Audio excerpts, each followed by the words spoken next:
When Elena Vance walked into her Mafia Boss husband's office after 10 months of silence, she carried two things: divorce papers and a 7-month pregnancy he knew nothing about. The man who commanded empires with a single word froze at the sight of her swollen belly. The woman who once loved him desperately now wanted only to escape. But in a world where loyalty is currency and betrayal means death, walking away isn't just difficult, it's dangerous. If you want to see how this story of secrets, survival, and second chances unfolds, stay until the end, hit that like button, and comment your city below so I can see how far this tale travels. Mo. The rain hammered against the windows of Volkov Tower like accusations, each drop a reminder of all the things Elena Vance had tried to forget. She stood in the marble lobby, water pooling at her feet, one hand pressed against her rounded belly and the other clutching a manila envelope that felt heavier than it should. 7 months pregnant and terrified, she'd rehearsed this moment 1,000 times during sleepless nights in cheap motel rooms across 3 states. None of those rehearsals had prepared her for the reality of coming back. Mrs. Volkov. The security guard's voice was carefully neutral, but his eyes widened as they traveled from her face to her stomach. Recognition and shock warred across his features. We weren't informed you'd be returning." "I'm not returning," Elena said quietly, her voice steadier than she felt. "I just need to see my husband. It won't take long." The guard reached for his radio, but Elena stepped forward, desperation sharpening her tone. "Please, Marcus, just let me go up. 5 minutes. That's all I'm asking." Marcus had worked security at Volkov Tower for 3 years. He'd seen Elena dozens of times, had watched her transform from the nervous bride who jumped at shadows to the poised woman who'd learned to navigate her husband's dangerous world with grace. The woman standing before him now looked like neither of those versions. She looked hunted. "He's been—" Marcus hesitated, then seemed to make a decision. "He's different since you left, ma'am. Colder. You should be careful." Elena's laugh was bitter. "I've been careful for 10 months, Marcus. Look where it got me." She didn't wait for him to respond, just walked past the security desk toward the private elevator that would take her to the top floor, to Adrian's domain. The elevator doors closed with a soft chime that sounded unnaturally loud in the quiet lobby. As the car began its ascent, Elena caught her reflection in the polished metal doors. She barely recognized herself. Gone was the elegant wardrobe Adrian had once insisted on, replaced by a simple black dress that strained across her belly. Her honey blonde hair, once professionally styled every week, now hung in a simple braid over one shoulder. Dark circles shadowed her green eyes, testament to months of running, hiding, and looking over her shoulder at every unfamiliar sound. But it was her expression that had changed the most. The innocence that had first attracted Adrian, that had made him believe he could keep something pure in his tainted world, had been replaced by a wariness that went bone deep. The elevator climbed higher, and with each floor, Elena's heart beat faster. She placed a hand on her stomach, feeling the baby shift beneath her palm. Their baby. The child Adrian didn't know existed, conceived during one of their last nights together before everything fell apart, before she'd discovered the truth that had sent her running. Floor 35. 40. 45.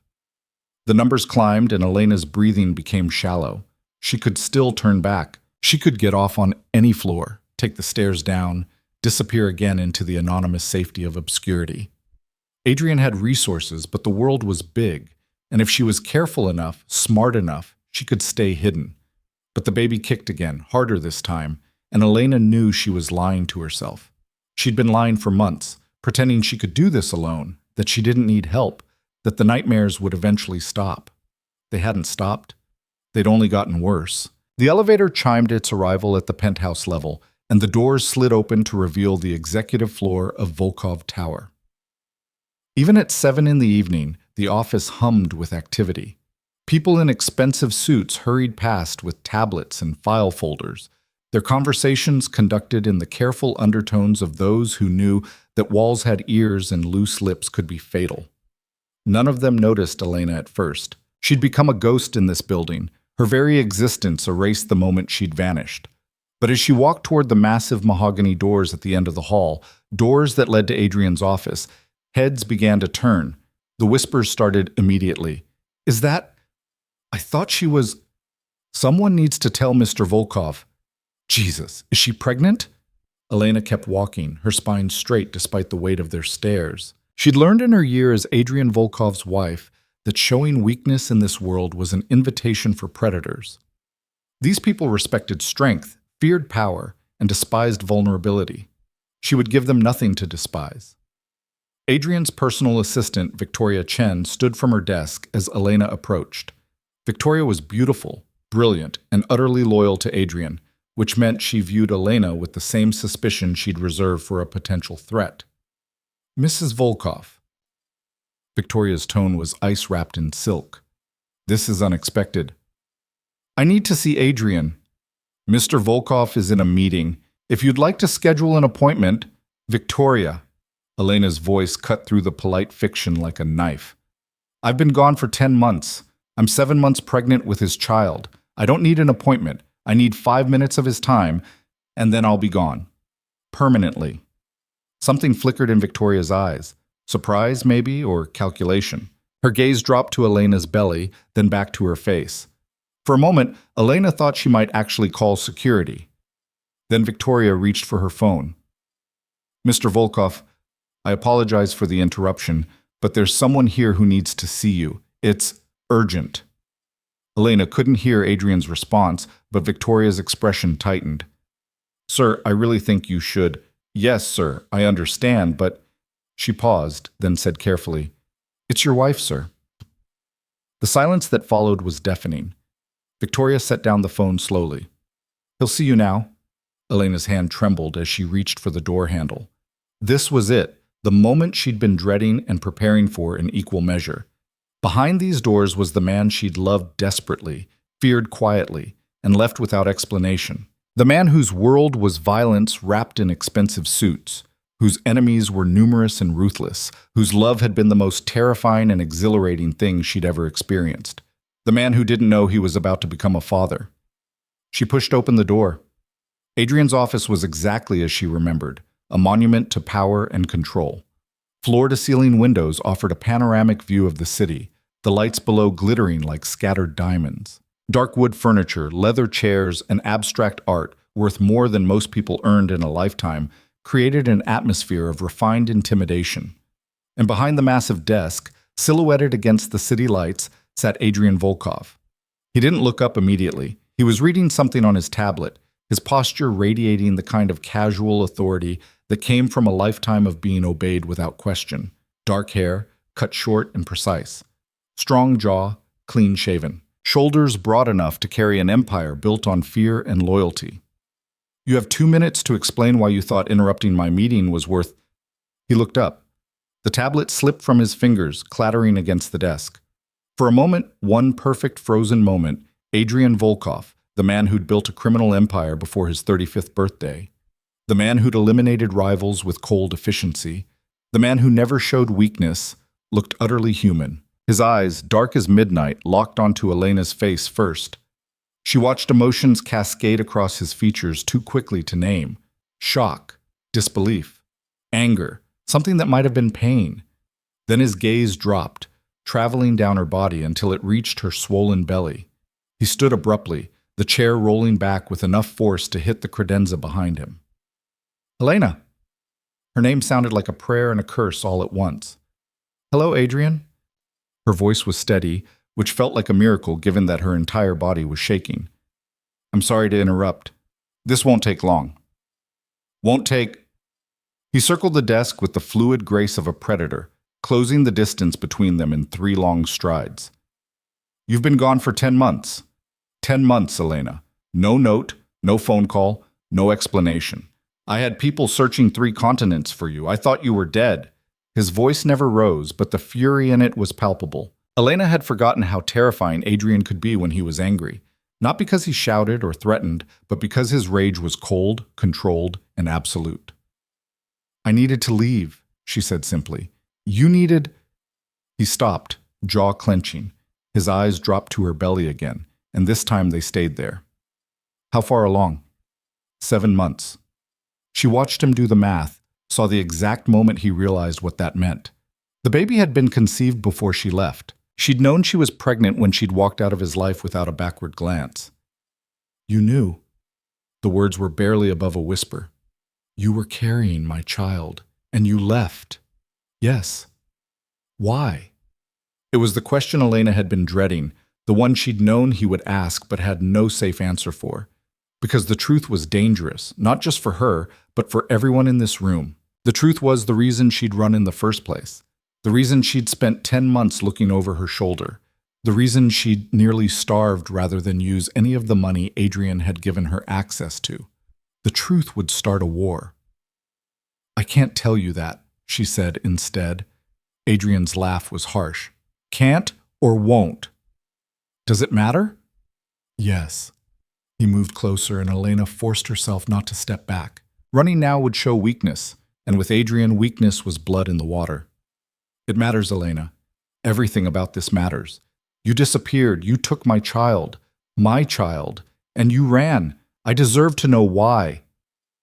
You deserve a lot of things, Adrian. Explanations aren't one of them. His hand shot out, not threatening, but desperate, fingers closing around her wrist with gentle pressure. The touch sent electricity through her system, muscle memory and longing warring with fear and self-preservation. Don't, he said, and for the first time his voice cracked. Don't do this. Don't come back after all this time just to be cruel. If you wanted to hurt me, Elena, you succeeded. You don't need to twist the knife. Elena looked down at his hand on her wrist, at the familiar calluses and scars that told stories he'd never fully shared. She traced those hands in the dark, had felt them gentle on her skin and violent against others. Those hands had built empires and destroyed enemies. Those hands had made her feel safe in a world where safety was an illusion.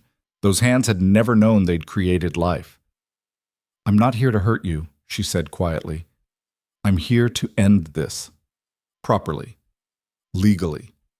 She pulled the manila envelope from her bag with her free hand and held it out to him. Adrian's eyes dropped to the envelope, and understanding dawned across his features like a storm rolling in. No.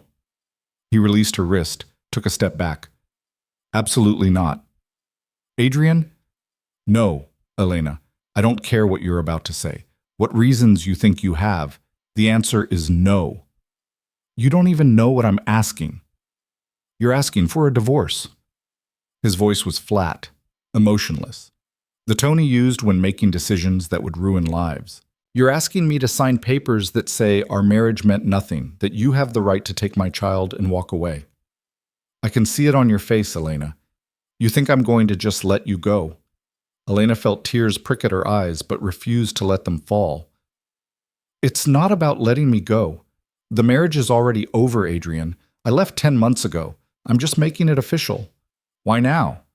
He gestured to her stomach. Why come back now when you're 7 months pregnant? Why not wait until after the baby is born? Why not just disappear completely and pretend I never existed? Because she'd run out of money. Because the nightmares had gotten so bad she couldn't sleep. Because she was terrified of giving birth alone in some anonymous hospital where no one would know to call if something went wrong. Because despite everything, despite the danger, the fear, the very real threat to her life, some part of her still believed Adrian deserved to know he was going to be a father. But she couldn't say any of that, couldn't admit that she was weak, that she'd failed at the one thing she'd promised herself she'd do, stay away and keep their baby safe. I need this to be over, she said instead. The marriage, the connection to your world, all of it. I need a clean break, Adrian, for both of us. There is no clean break from me. He said it like a fact, immutable and eternal. You should know that by now. I don't let go of what's mine, Elena. I never have. I'm not yours. Not anymore. Sign the papers, Adrian, please. And if I refuse? Elena had prepared for this. She'd known Adrian wouldn't make this easy, that his pride and possessiveness would fight against letting her go. But she'd also done her research, had consulted with lawyers in 3 different states using fake names and cash payments. Then we go to court, she said. We've been separated for 10 months. I file for irreconcilable differences. It takes longer, costs more, and drags both our names through public proceedings. But it ends the same way, with the marriage dissolved and me gone from your life. You think a court will let you take my child? Adrian's smile was sharp enough to cut. You think I don't have judges, lawyers, and politicians who owe me favors? You think I won't use every resource at my disposal to keep you here? I think you could, Elena admitted.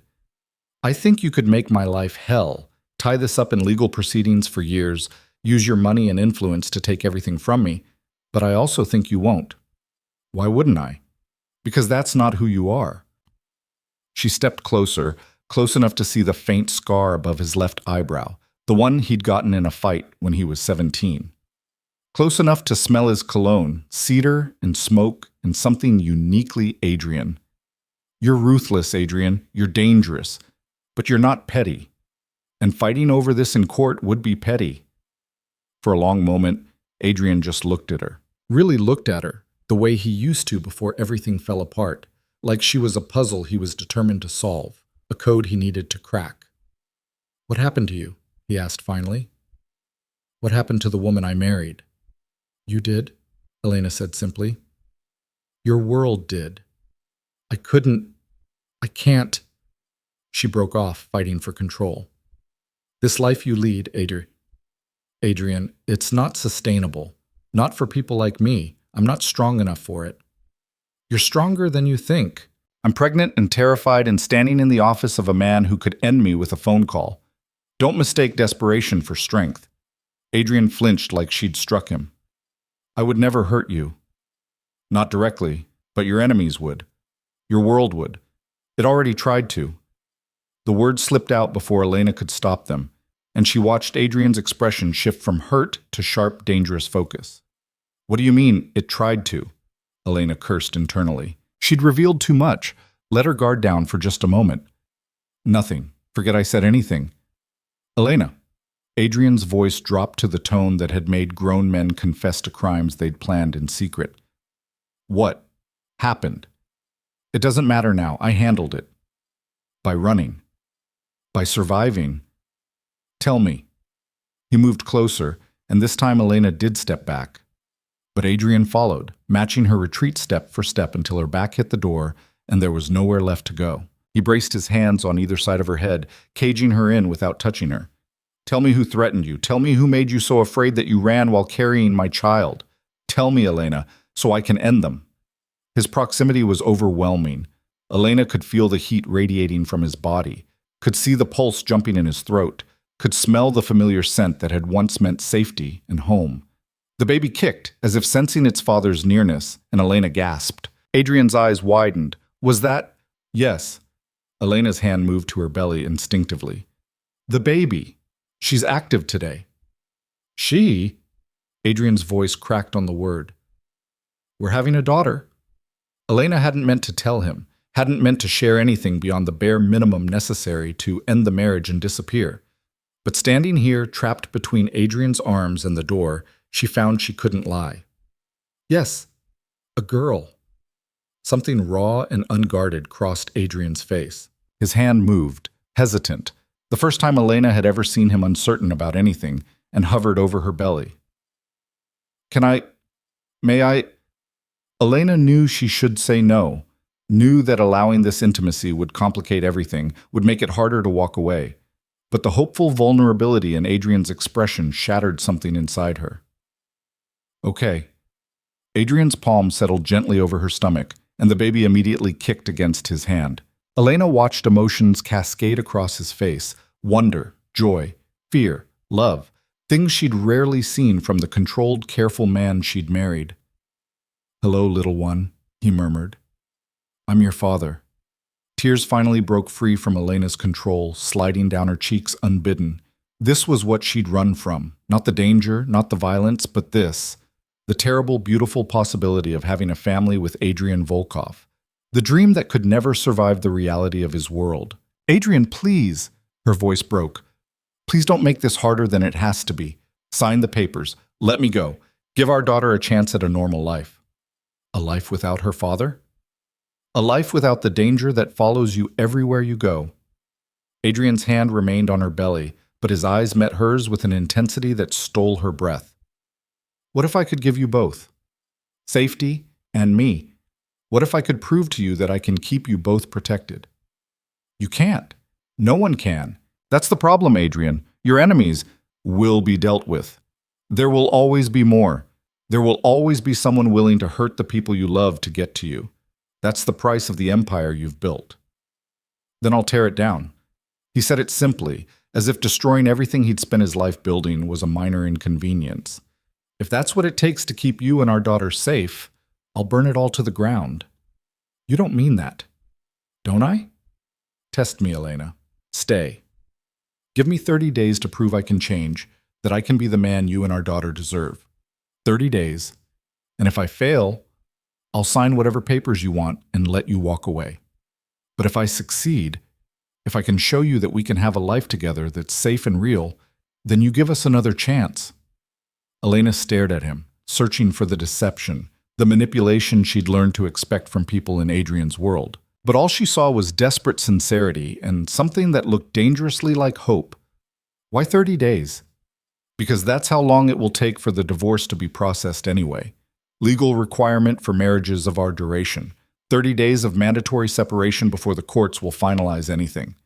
Adrian's smile was grim. I have good lawyers, Elena. You're not the only one who did research. Elena's heart sank. She'd hoped to avoid this, to make the break clean and quick. But if the law required 30 days regardless, where would I stay? Here. The penthouse is yours if you want it. Or I'll get you an apartment anywhere in the city. Your choice. And you expect me to just, what? Play house? Pretend the last 10 months didn't happen? I expect you to let me take care of you. Adrian's hand moved from her belly to her face, cupping her cheek with devastating gentleness. You're exhausted, Elena. You've been running and hiding for months. You're 7 months pregnant and clearly not eating enough. Let me help. Let me make sure you and our daughter are safe and healthy. That's all I'm asking. You're asking for a second chance. Yes. He didn't deny it. I'm asking for the opportunity to prove I can be better. That we can be better. Is that so unreasonable? Every instinct Elena had screamed at her to say no, to push past him and run again. But she was so tired of running, tired of cheap motels and constant fear, tired of being alone with her terror, carrying the weight of her secrets and her pregnancy without help. And despite everything, some traitorous part of her heart still believed in the man Adrian could be, when he wasn't being the ruthless crime boss the world knew. She'd seen glimpses of that man in their brief marriage, moments of softness and genuine care that had made her fall in love with him in the first place. Maybe he was right. Maybe 30 days wouldn't change anything, and she'd leave exactly as planned. But at least she'd be warm and fed and safe while she waited. At least their daughter would have a month of security before being born into uncertainty. 30 days, she heard herself say. But I have conditions. Adrian's expression shifted, became businesslike. Name them. Separate bedrooms. This isn't a reconciliation, it's a waiting period. I need my own space. Agreed. You don't pressure me. No manipulation, no using your influence to trap me here. When the 30 days are up, if I want to leave, you let me go. You sign the papers, you pay what child support the courts require, but you don't fight me for custody. Adrian's jaw tightened, but he nodded. If that's what you truly want at the end of 30 days, yes. I agree. And the most important condition, you tell me the truth about everything. Your business, your enemies, the threats against us. No more secrets, Adrian. If I'm going to be here, I need to know exactly what danger I'm living in. That one made him hesitate. Elena could see the war playing out behind his eyes, the instinct to protect her from the ugliness of his world, warring against the knowledge that ignorance had driven her away once already. All right, he said finally. Truth, complete honesty. Starting now. Starting now, Elena echoed. Adrian's hand dropped from her face, and he stepped back, giving her space to breathe. The loss of his proximity felt like cold water, shocking and unwelcome. Elena pushed away from the door, putting distance between them before she could do something stupid like lean into his touch. I'll have Victoria prepare the guest suite, Adrian said, already moving toward his phone. It's been maintained since you left. Your clothes are still in the closet. I'm not wearing designer clothes you paid for, Adrian. He paused, looked at her simple black dress with new eyes. You've been living on nothing. I've been living carefully. There's a difference. How? The question was sharp. How did you survive for 10 months with no money, no resources? I know you didn't access any of our accounts. I was monitoring them daily, hoping you'd make a mistake so I could find you. Elena's laugh was bitter. I worked, waitressed mostly, Cash under the table at places that don't ask questions. Slept in my car for a while until I couldn't fit behind the steering wheel anymore. Then motels that rent by the week and don't care about fake names. She watched Adrian's face pale, watched his hands clench into fists. You were homeless. Pregnant with my child and homeless. I was safe. That's what mattered. Safe from what, Elena? His voice rose for the first time, frustration and anger bleeding through his control. What could possibly be so dangerous that living in your car was preferable to staying with me? I told you, I can't. You said you'd be honest, starting now. Adrian moved toward her again, and this time there was nothing gentle in his approach. He was every inch the dangerous man who'd built an empire on violence and intimidation. So be honest. Tell me what made you run. Tell me who threatened you. Give me names, Elena, so I can make them regret ever making you afraid. The baby kicked hard, as if protesting the tension crackling through the air. Elena wrapped both arms around her belly protectively. You want the truth? She met Adrian's eyes without flinching. Fine. Someone in your organization wanted me dead. Someone close enough to know our routines, our security, our safe houses. Someone who knew exactly how to get to me when you weren't looking. Adrian went very still. When? 10 months ago, about a week before I left. Tell me everything. So Elena did. She told him about the late-night phone call to her burner phone, the one she'd kept hidden even from Adrian, her one link to her life before their marriage. She told him about the raspy, disguised voice that had detailed exactly how they planned to kill her. Not quick, not merciful. A message written in blood and pain, designed to break Adrian Volkov by destroying the one thing he'd ever admitted to loving. She told him about the panic, the fear, the desperate realization that she couldn't tell Adrian without knowing who to trust. She told him about discovering she was pregnant 2 days later, about the impossible choice between staying and hoping Adrian could protect them both, or running and hoping distance would keep her alive long enough to give birth. By the time she finished, Adrian's face was carved from stone, his eyes burning with cold fury. You should have told me. His voice was deadly quiet. You should have trusted me to handle it. How could I? When I didn't know who the threat was coming from? When it could have been anyone in your inner circle? When telling you might have just accelerated their timeline? Elena's voice shook. I did what I had to do to survive, Adrian, to keep our baby safe. Don't you dare stand there and judge me for it. Adrian's phone buzzed, but he ignored it. It buzzed again, more insistently. Answer it, Elena said. I'm not going anywhere. Not for 30 days, anyway. Adrian pulled out his phone, glanced at the screen, and his expression darkened further. I need to take this. It's important. Then take it. He answered, his eyes never leaving Elena's face. This better be critical. What? When? What? Lock down the building. No one in or out without my explicit approval. I don't care if they have clearance, Marcus. No exceptions. Good. I'll be down in 10 minutes.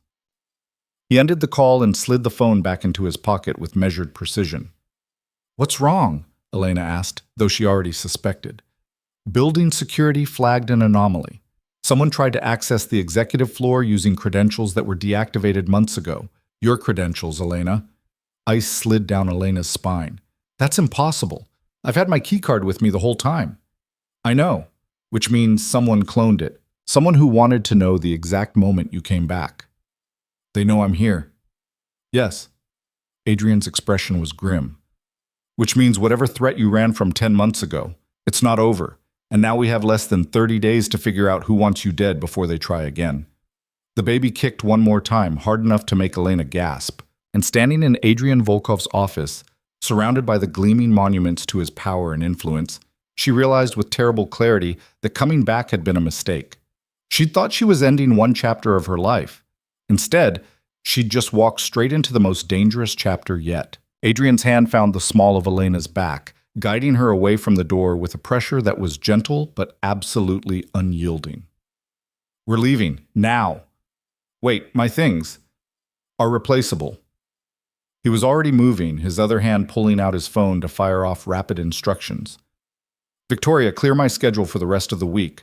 Divert all calls to Mikhail. Tell him it's priority alpha. I don't care what meeting it is, cancel it, because my wife is in danger and nothing else matters. Are we clear?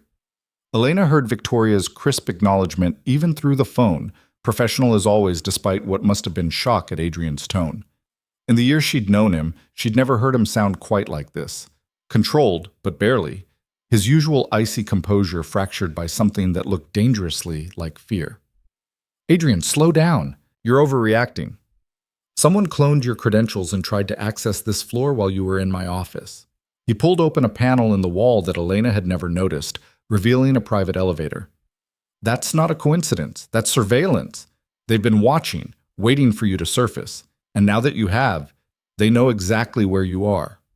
The elevator doors slid open, and Adrian ushered her inside. The space was smaller than the main elevator, more intimate, and Elena found herself pressed close to Adrian's side as he keyed in a code on the security panel. The doors closed, and the elevator began to descend with a smooth hum that did nothing to calm her racing heart. Where are we going? Somewhere safe. Somewhere no one knows about, except me and two people I'd trust with my life. Adrian's jaw was tight, his eyes fixed on the descending floor numbers. I have a property outside the city, private, secure, off the books. We'll stay there until I can figure out who's behind this. You're taking me to a safe house. Elena's laugh was shaky. How many times did I beg you to tell me about your contingency plans when we were married? You always said it was better if I didn't know. I was wrong about a lot of things. The elevator stopped, but not at the lobby, at the parking garage 2 levels below ground. I thought keeping you ignorant would keep you safe. All it did was make you an easier target. The garage was dimly lit and nearly empty at this hour. Adrian led her to a black SUV with tinted windows, one of several identical vehicles parked in the reserved section. He opened the passenger door and waited until she was settled before circling around to the driver's side. Shouldn't we have security with us? Elena asked as Adrian started the engine. Guards, or the fewer people who know where we're going, the better. Right now, I don't know who I can trust. He pulled out of the parking spot with controlled speed, heading for the exit ramp. The person who threatened you 10 months ago knew our routines, our security protocols. That kind of information doesn't come from the outside. It comes from someone on the inside. Elena's hand moved to her belly again, a protective gesture that was becoming habitual. The baby shifted beneath her palm, restless. You think it's someone in your inner circle. I think it's someone close enough to have access to information they shouldn't, close enough to know about you, about us, about our vulnerabilities. Adrian's hands tightened on the steering wheel. Tell me again exactly what the caller said. Word for word, if you can remember. Elena closed her eyes, forcing herself back to that night 10 months ago. She tried so hard to forget the raspy voice, the specific threats, the terrible detail in their description of how they planned to hurt her. But memory had carved it deep, a scar that wouldn't fade. They said that loving you was my death sentence, that you'd built your empire on blood, and eventually it would cost you everything you cared about. Her voice was steady, clinical, as if she were describing something that had happened to someone else. They said I was the crack in your armor, the weakness that would bring you down, and they were going to exploit that weakness in the most public, painful way possible.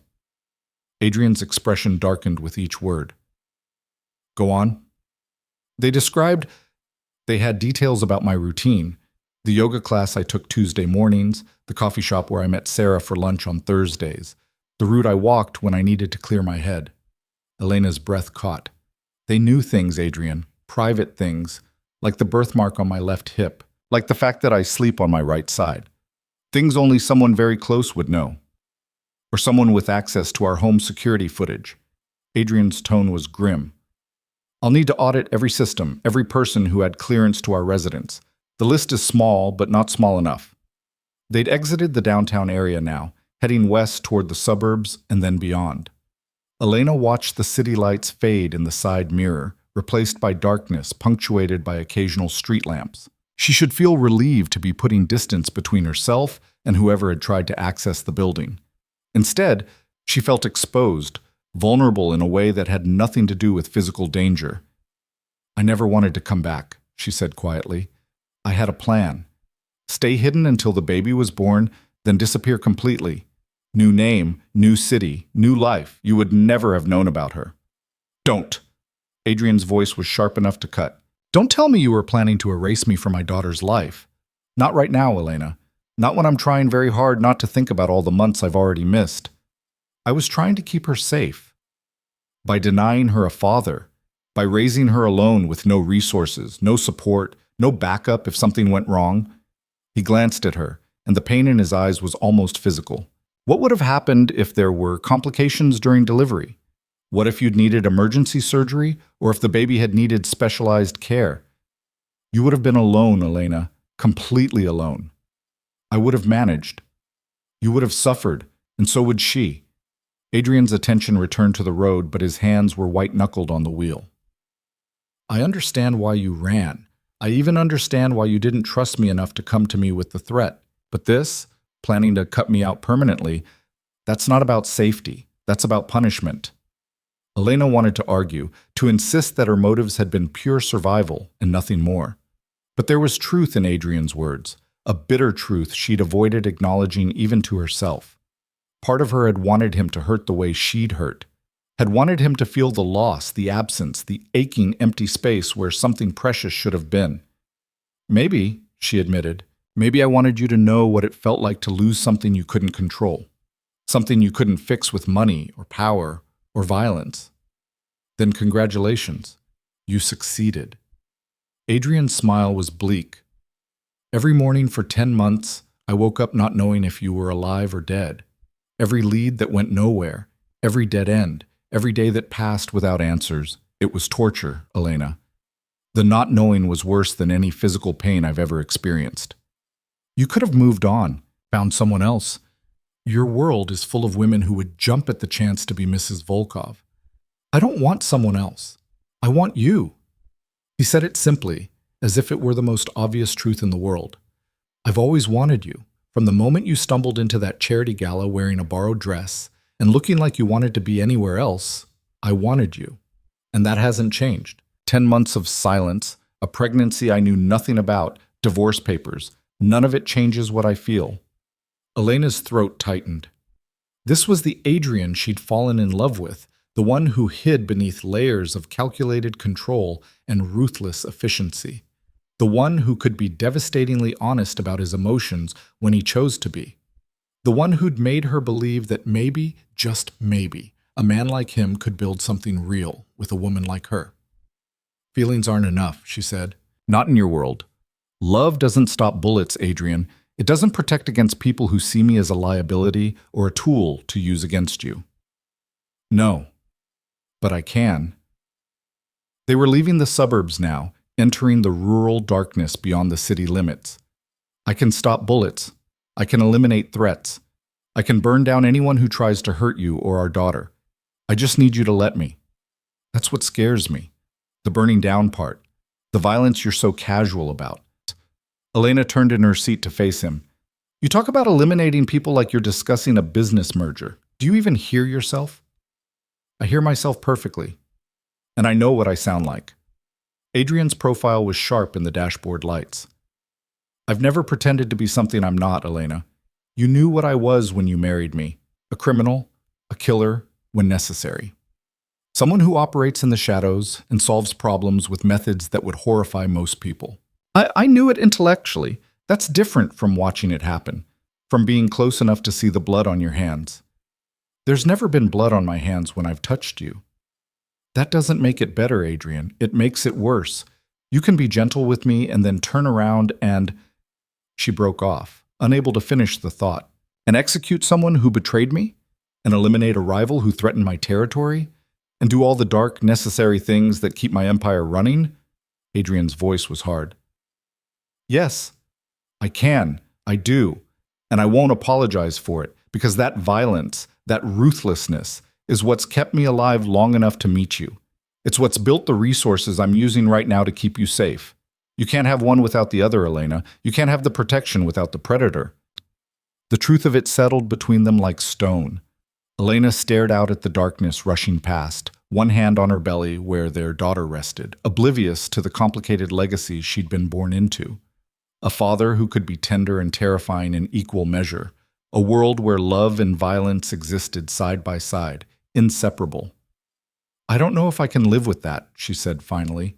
Long term, I don't know if I'm strong enough to watch you be that person and still sleep next to you at night. Then we have 30 days to find out. Adrian turned off the main road onto a narrow lane that wound through dense woods. 30 days to see if we can build something that works. Something that acknowledges what I am, but doesn't let it destroy what we could be. The lane opened into a clearing, and Elena caught her breath. The house that stood before them was nothing like the ostentatious mansion they'd shared during their brief marriage. This was smaller, more intimate, a modern structure of glass and wood that seemed to grow organically from the surrounding forest. Lights glowed warmly through the windows, and smoke curled from a stone chimney. "Someone's here," Elena said, tensing. "Marcus and his wife, Sophia. They maintain the property for me. They're trustworthy. Marcus has been with me since we were teenagers, and Sophia knows how to be discreet." Adrian parked near the front entrance and turned off the engine. "They're expecting us. I texted while we were driving." "You trust them that much?" "With my life. And more importantly, with yours." He opened his door, then paused. "Wait here. Let me make sure everything's secure before you come inside." Elena watched him approach the house, saw the front door open before he could knock. A stocky man in his 30s emerged. Not the building security guard Marcus, she realized, but someone else who shared the name. Someone who clasped Adrian's hand with the familiarity of long friendship before gesturing him inside. She was alone in the car for less than 5 minutes, but it felt longer. The darkness pressed close around the vehicle, and every shadow seemed threatening. Elena found herself holding her breath, listening for sounds that didn't belong. Footsteps, voices, the click of a weapon being readied. Nothing came. Adrian reappeared in the doorway and beckoned her forward. Elena climbed out of the SUV carefully, her pregnant body awkward and unwieldy. The cold night air bit at her skin, and she hurried toward the warmth spilling from the open door. Inside, the house was even more beautiful than its exterior suggested. Exposed wooden beams soared overhead, and a wall of windows overlooked the dark forest beyond. A fire crackled in a massive stone fireplace, and comfortable furniture and earth tones created an atmosphere of rustic luxury. A woman emerged from what appeared to be a kitchen, wiping her hands on a dish towel. She was perhaps 40, with warm brown eyes and graying hair pulled back in a practical bun. Her smile was genuine as she approached Elena. "Mrs. Volkov, I'm Sophia. Welcome. You must be exhausted. Just Elena, please." Elena accepted the woman's offered hand, grateful for the warmth in her grip. "And thank you for accommodating us on such short notice." "It's no trouble at all. We keep the house ready for Mr. Volkov's visits." Sophia's eyes dropped to Elena's belly, and her smile widened. "Congratulations on the baby. When are you due?" 2 months, give or take. Then you need food and rest, in that order. Come, I've prepared the guest suite upstairs. Marcus can bring in your luggage." "Oh." Sophia's expression shifted to concern as she realized Elena had no luggage.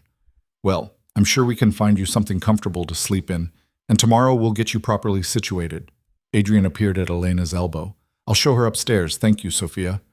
The staircase was wide and modern, leading to a second floor that seemed to be mostly one large master suite. But Adrian guided Elena to a smaller room at the far end of the hall, a guest room decorated in soft grays and whites, with its own attached bathroom and a window overlooking the forest.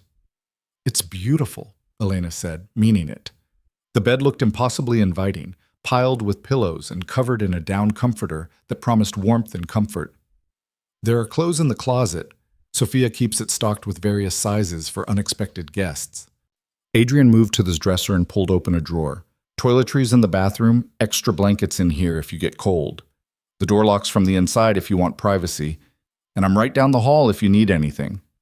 Elena sank onto the edge of the bed, suddenly overwhelmed by exhaustion that went bone deep. The adrenaline that had sustained her through the confrontation in Adrian's office, the tense car ride, the uncertainty of their situation, all of it drained away at once, leaving her feeling hollow and fragile. "Hey." Adrian was beside her in an instant, his hand on her shoulder. "What do you need? Water? Food? Should I call a doctor?" "I'm just tired." Elena looked up at him, this man who could command empires but looked genuinely frightened by her tears. "So tired, Adrian. I've been running for so long and I'm done." I can't do it anymore." "Then don't." He knelt before her, bringing his eyes level with hers. "You don't have to run anymore. You don't have to carry this alone. Let me help, Elena. Let me take some of the weight. I don't know how to trust you again. I know. But we have 30 days to figure it out." His hand moved to her belly, gentle and reverent. "And we have a pretty good reason to try." The baby kicked against his palm, and Adrian's expression transformed. Wonder and love and fierce protectiveness all warred for dominance on his features. Elena watched him fall in love with their daughter through a simple touch, and something cracked open in her chest, something she'd tried very hard to keep locked away. "Her name is Sophia Grace," she heard herself say. "I was going to name her Sophia Grace, after my grandmother." Adrian's eyes met hers, bright with emotion. "It's perfect." "I haven't decided on a middle name yet. I thought maybe—" Elena trailed off, then forced herself to continue. "Maybe you'd like to help choose it, when the time comes." "I would like that very much." Adrian stood slowly, releasing her reluctantly. "Get some rest. I'll have Sophia bring you food in an hour, and tomorrow we'll start figuring out who wants you dead and how to stop them." He was at the door when Elena called out to him. "Adrian?" He turned, waiting. "Thank you for not making me do this alone anymore." His smile was sad and soft and full of things he didn't say out loud. "You were never doing it alone, Elena. Even when you thought you were, I was looking for you, searching every city, following every lead, refusing to give up. You've never been alone. You just didn't know I was there." He left, closing the door quietly behind him. Elena sat on the bed for a long moment, processing everything that had happened in the past few hours. This morning she'd woken up in a cheap motel, determined to finalize her divorce and disappear. Now she was in a safe house, with the husband she'd fled, carrying his child, and about to spend 30 days trying to figure out if they could salvage something from the wreckage of their marriage. Her hand went to her belly again, and Sophia Grace kicked in response. "Your father is going to be the death of me," Elena whispered. "You know that, right? He's complicated and dangerous and absolutely impossible to walk away from." The baby kicked again, harder. "Yeah, I know. You like him already. Figures." A soft knock interrupted her one-sided conversation. Sophia entered, carrying a tray laden with soup, bread, and a pot of tea. The older woman set it on the bedside table with efficient care. "I wasn't sure what you'd be hungry for, so I made chicken soup. It's gentle on the stomach if you've been stressed." Sophia poured a cup of tea and handed it to Elena. "Chamomile, no caffeine, good for the baby and for sleep." "You're very kind. Thank you."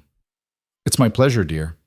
Sophia settled into a chair near the window, apparently in no hurry to leave. "I hope you don't mind me saying, but you look like you could use a friend. Someone who's not Adrian Volkov and all his intensity." Elena laughed despite herself. "Is he always this intense?" "Always. Since the day I met him, which was about 15 years ago." Sophia's expression grew fond. "Marcus and Adrian grew up together in very difficult circumstances. When Adrian started building his enterprise, he brought Marcus with him. And when Marcus and I got married, Adrian gave us this house as a wedding present. He's been very good to us. He inspires a lot of loyalty. He inspires fear in his enemies and devotion in his friends. There's no middle ground with Adrian." Sophia studied Elena carefully. "But you already know that, don't you? You've seen both sides of him." "I've seen enough to know I should probably run in the opposite direction."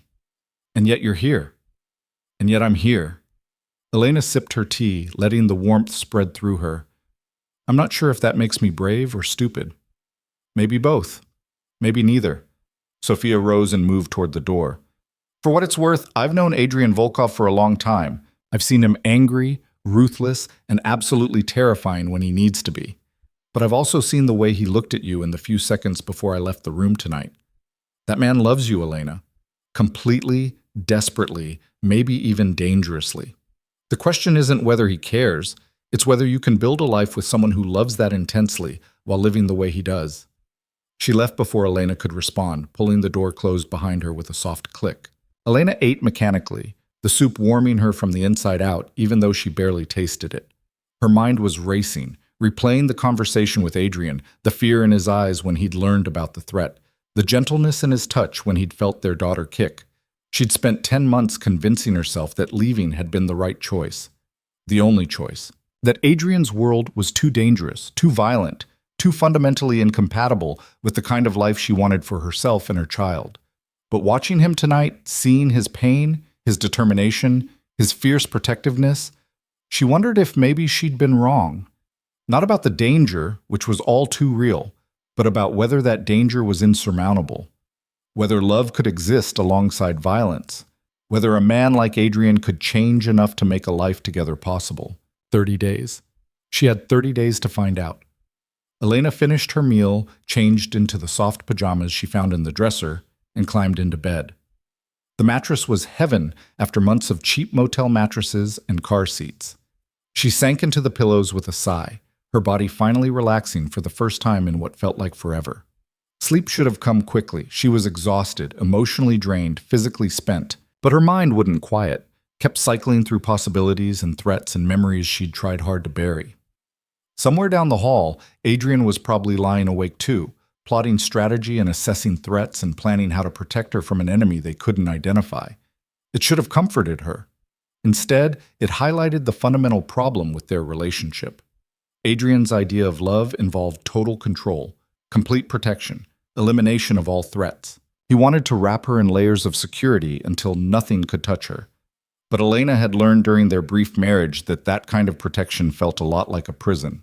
Beautiful, luxurious, but still confining. She needed freedom. He needed control.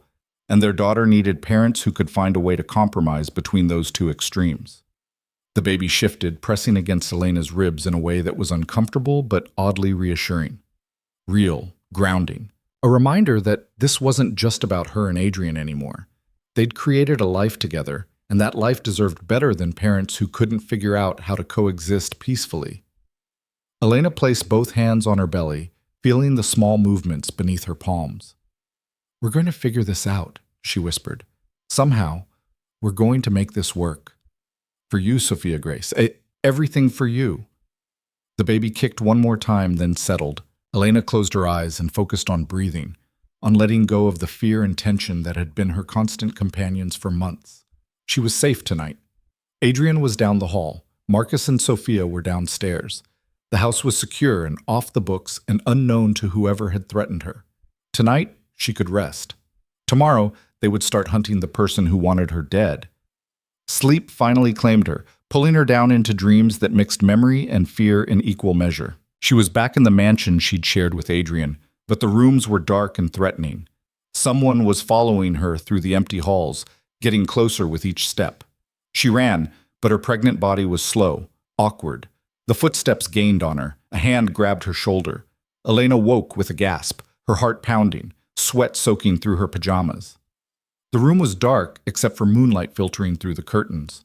For a disorienting moment, she didn't know where she was. Then memory returned. The safe house. Adrian. 30 days. She was reaching for the lamp when she heard it, a soft sound from somewhere downstairs. Voices, low and urgent. She couldn't make out words, but the tone was clear. Something was wrong. Elena slipped out of bed, her bare feet silent on the wooden floor. She cracked open her door and listened. The voices were clearer now, coming from what sounded like the kitchen. Adrian's voice tight with controlled fury, Marcus responding in quick, sharp sentences. And beneath it all, a woman crying. Sophia. Elena moved into the hallway toward the stairs. She knew she should probably stay in her room, let Adrian handle whatever crisis had developed. But the sound of Sophia's distress pulled at her, made staying put impossible. The stairs were dark, but Elena navigated them carefully, one hand on the rail and one on her belly. The voices grew louder as she descended. Can't be a coincidence. Not tonight of all nights. That was Adrian. I know, boss, I know, but I don't understand how they found us. This place isn't in any database. It's not connected to you in any legal way. Marcus sounded frustrated and afraid. Unless one of us led them here. Adrian's voice was ice. Unless the threat is closer than we thought. Elena reached the bottom of the stairs and moved toward the kitchen. She could see them now through the open doorway. Adrian standing rigid by the counter, Marcus pacing near the window, and Sophia sitting at the kitchen table with her face in her hands. What's going on? Elena's question made all three of them turn. Adrian crossed to her immediately. You should be upstairs, resting. I heard voices. Sophia was crying. What happened? There's been a development. Adrian's hand found her elbow, steadying her. Someone left a message at the front gate. A very specific message. What kind of message? It was Marcus who answered, his face grim. A baby blanket, pink, with "Welcome home, Elena," embroidered on it. The room tilted. Elena reached out blindly and Adrian caught her, his arms coming around her with fierce protectiveness. They know, she whispered. They know about the baby. They know we're here. Yes. Adrian's voice was deadly calm, the tone he used when making decisions that would end lives. Which means this stops being defensive. We're not running anymore, Elena. We're not hiding. Whoever is doing this has just made a critical mistake. What mistake? Adrian's smile was cold and terrible and absolutely merciless. They've revealed that they're watching us closely enough to know we're here within hours of our arrival. That level of surveillance requires resources, coordination, and proximity. They've narrowed down the suspect list considerably. How does that help us? Because now I know who to hunt. He released Elena gently, turning to Marcus. Contact everyone who had access to our location tonight. I want them here within 2 hours, all of them. Boss, that's 12 people. Bringing them all here is exactly what we're going to do. Adrian's eyes were hard as diamonds. One of them is the leak. One of them knows who's behind this. And before the sun rises, I'm going to find out which one. Elena watched the transformation in her husband's expression, saw the ruthless crime boss eclipse the gentle man who'd felt their daughter kick for the first time. This was the Adrian Volkov the world feared, calculating, merciless, willing to do whatever it took to eliminate threats. And for the first time since she'd fled 10 months ago, Elena wasn't afraid of that darkness. She was grateful for it, because that darkness was the only thing standing between her daughter and whoever wanted them dead. The next 2 hours passed with agonizing slowness. Elena sat in the living room, wrapped in a blanket Sophia had draped over her shoulders, watching Adrian transform the safe house into an interrogation chamber. He moved through the space with predatory efficiency, rearranging furniture, setting up what looked like a recording system, speaking in low tones to Marcus about security protocols and contingency plans. This was a side of Adrian she'd only glimpsed during their marriage, the strategic commander who'd built an empire through careful planning and ruthless execution. He wasn't angry, wasn't emotional. He was ice cold and calculating, and that made him infinitely more dangerous than rage ever could. You should try to sleep, Sophia said quietly, settling into the chair beside Elena. This is going to be a long night, and you need rest. I couldn't sleep if I tried. Elena's hand moved to her belly, where Sophia Grace was mercifully still for the moment. How does he do this? How does he just switch off his emotions and become that? Practice. Necessity. Survival. Sophia poured tea from a fresh pot she'd brought in. Adrian grew up in a world where showing weakness meant death. He learned very young how to compartmentalize, how to put his feelings in a box and deal with what needed to be dealt with. It's not that he doesn't feel things. He feels them very deeply. He's just exceptionally good at not letting those feelings interfere with what needs to be done. That's terrifying. Yes, but it's also what's kept him alive long enough to meet you, marry you, and have a chance at being a father. Sophia handed Elena a cup. We don't get to pick and choose which parts of a person we keep. Adrian's ruthlessness and his capacity for love come from the same place, an absolute refusal to lose what matters to him.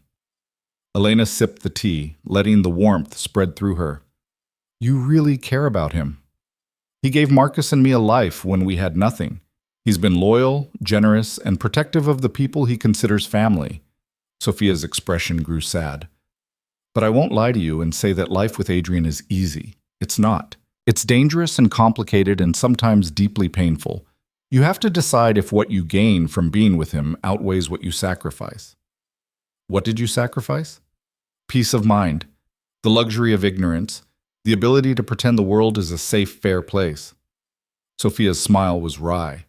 But what I gained was a husband who's alive instead of dead, a home instead of poverty, and the knowledge that someone powerful has my back when things go wrong. For me, that trade was worth it. For you, it might not be. Before Elena could respond, headlights swept across the windows. The first of Adrian's people had arrived. Adrian moved to the door with Marcus flanking him.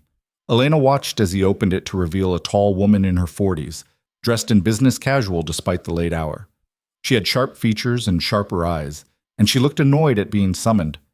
"This better be important, Volkov. I was in the middle of—" "Come inside, Detective Morrison. We have a lot to discuss." Detective Morrison. Elena recognized the name from conversations she'd overheard during her marriage. Morrison was one of Adrian's most valuable assets, a police detective who fed him information about ongoing investigations in exchange for money and protection. The arrangement had always made Elena uncomfortable, this casual corruption of the justice system. Morrison entered, her eyes sweeping the room and landing on Elena with visible surprise. "Well, that's unexpected. I thought you'd left for good." "Plans change," Elena said evenly. More vehicles arrived in quick succession.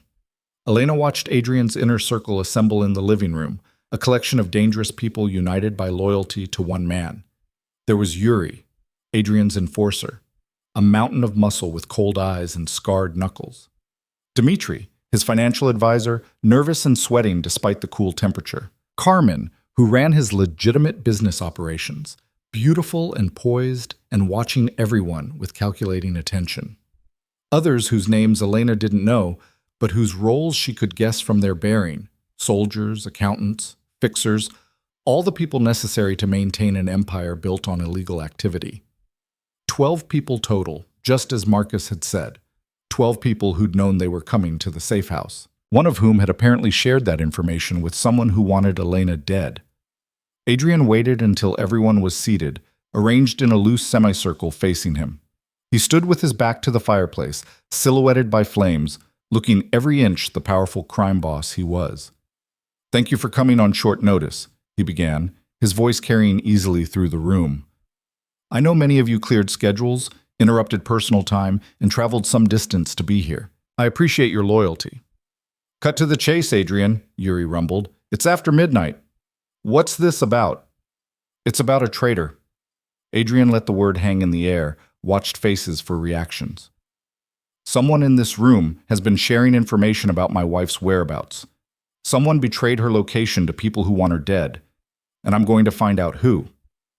The room exploded with denials, protests, and angry questions. Adrian let them talk over each other for exactly 30 seconds before he raised one hand.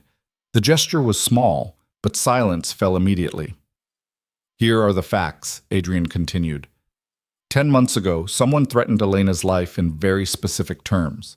She disappeared to protect herself and our unborn child. Today, she returned to file for divorce. Within hours, someone tried to access Volkov Tower using her cloned credentials. When I brought her here, to a location known only to people in this room, a threat was delivered to our front gate within 2 hours of our arrival. That level of surveillance, that kind of precision, requires inside information. Carmen leaned forward, her expression sharp. "You're saying one of us is working with your enemies." "I'm saying one of you is the enemy."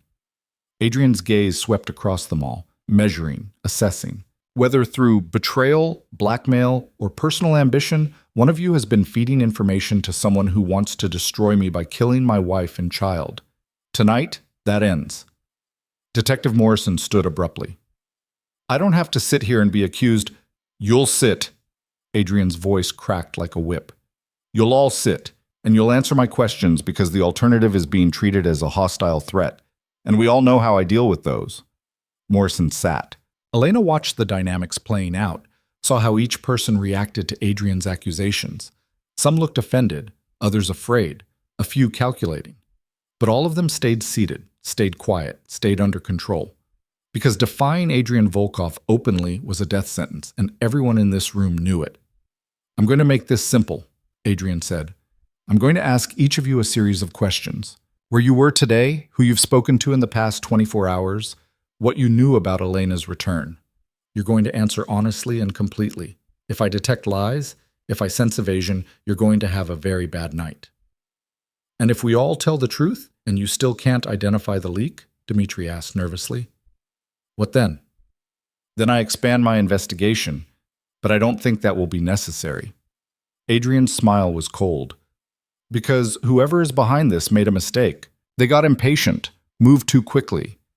The baby blanket was a taunt, a way of saying they know everything, but it also reveals desperation. They want Elena scared enough to run again, want me distracted enough to make mistakes. That suggests someone who's losing control of the situation, who needs to force the outcome they want. He moved closer to the group, his presence looming. So let's start with the obvious question. Who here knew I had a safe house in this location? Hands went up slowly. 7 out of 12.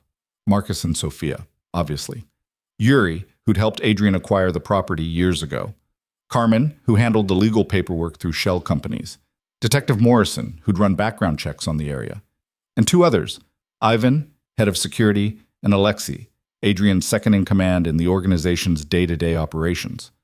Good, that narrows things down. Adrian focused on the 7 with raised hands. Who among you has been here before today? Marcus, Sophia, and Yuri kept their hands up. The others lowered them. Who knew I was bringing Elena here specifically? Only Marcus and Sophia. Who did you tell about our arrival? Adrian asked Marcus directly. No one, boss, I swear. Sophia and I came straight here from the city after you texted. We didn't stop, didn't make calls, didn't communicate with anyone. Marcus's voice was steady, but Elena could see the fear in his eyes. Being interrogated by Adrian, even when innocent, was clearly terrifying.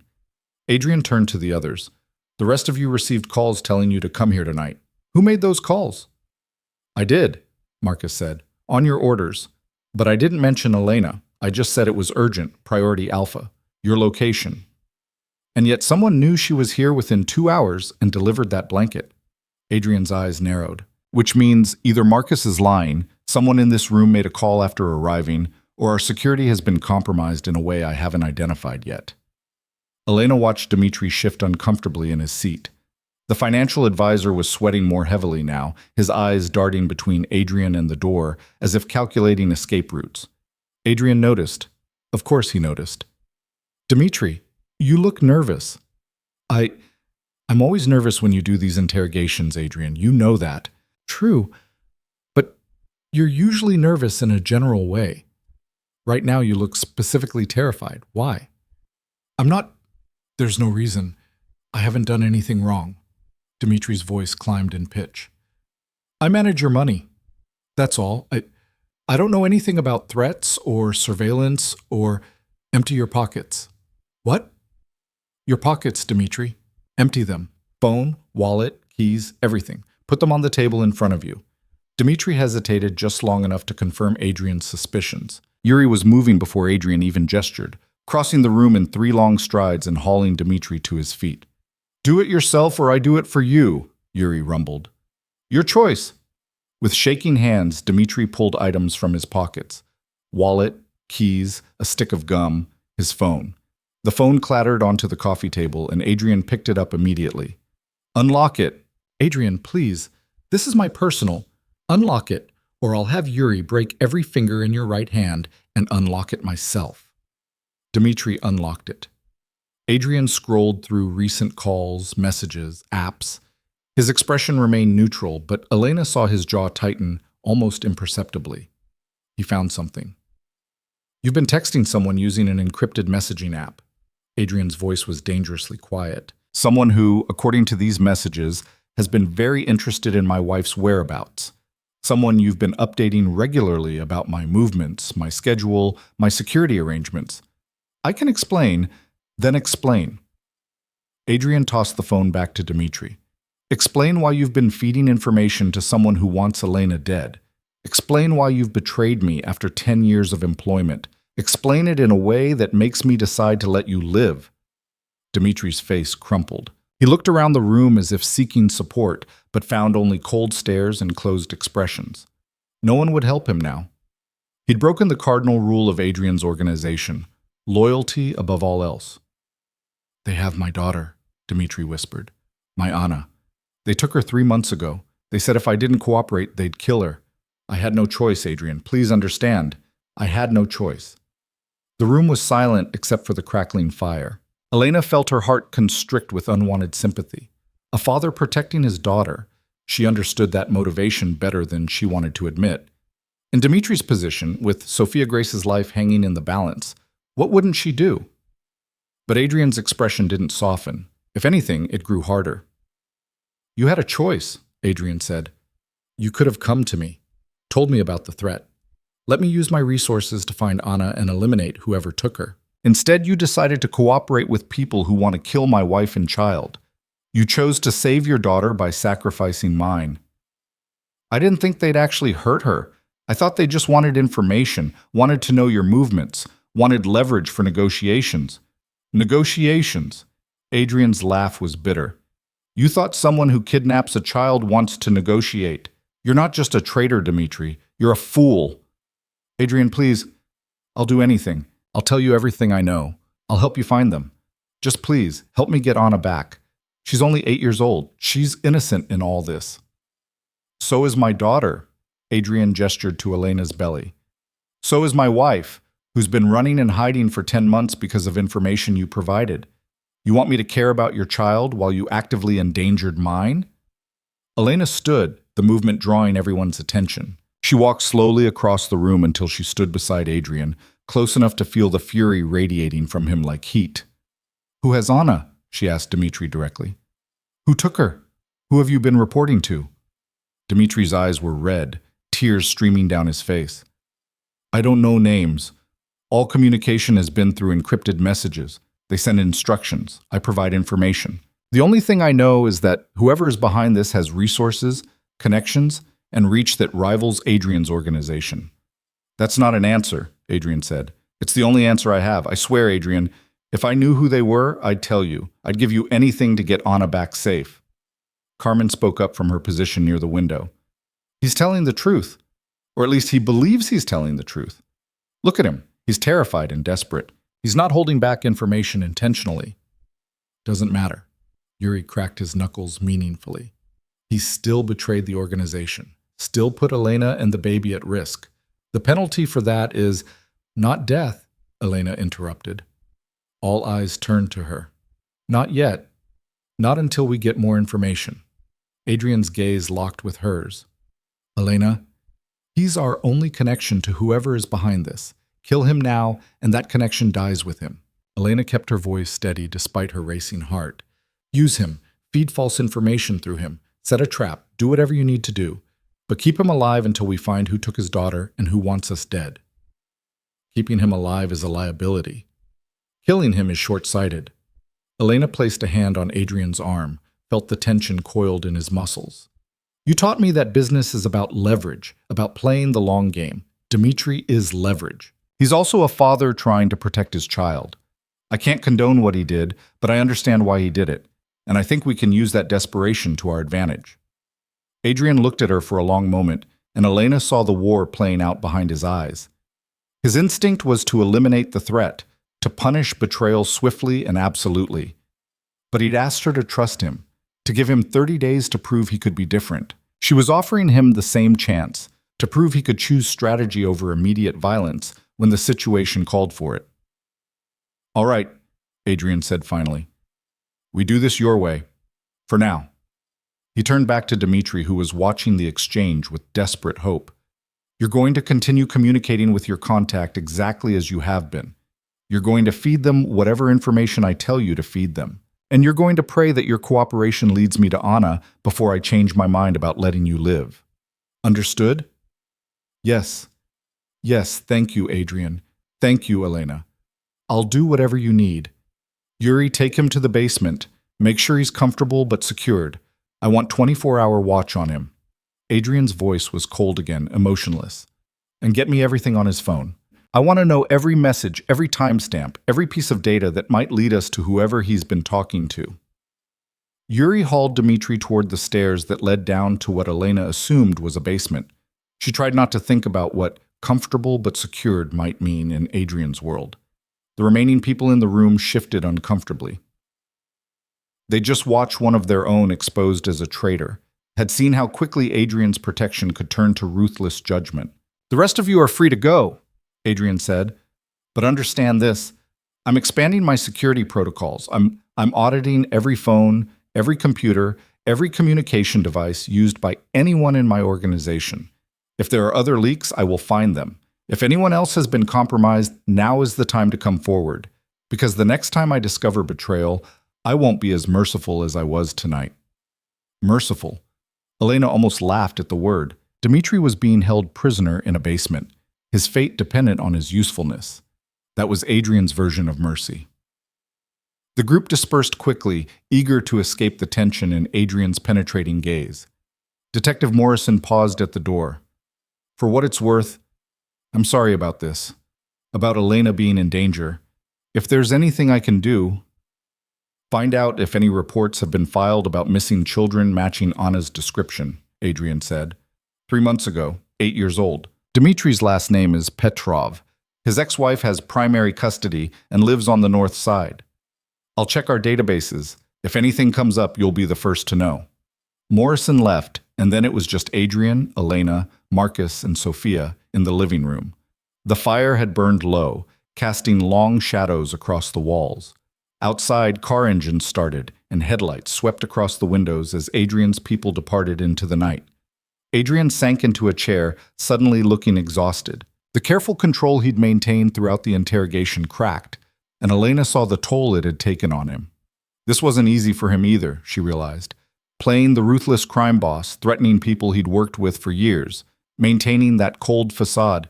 It required energy and will that even Adrian didn't have infinite reserves of. She moved to him without thinking, her hand finding his shoulder. He looked up at her, surprise and gratitude warring in his expression. You were right, he said quietly. Keeping Dmitri alive gives us options. I was about to eliminate those options because I was angry. You were protecting me, protecting our daughter. That anger is understandable. It's also dangerous. Anger makes people sloppy, makes them miss details. Adrian's hand covered hers on his shoulder. Thank you for pulling me back from that edge. Marcus cleared his throat. I'll go check the perimeter, make sure everyone actually left. Sophia, maybe you could...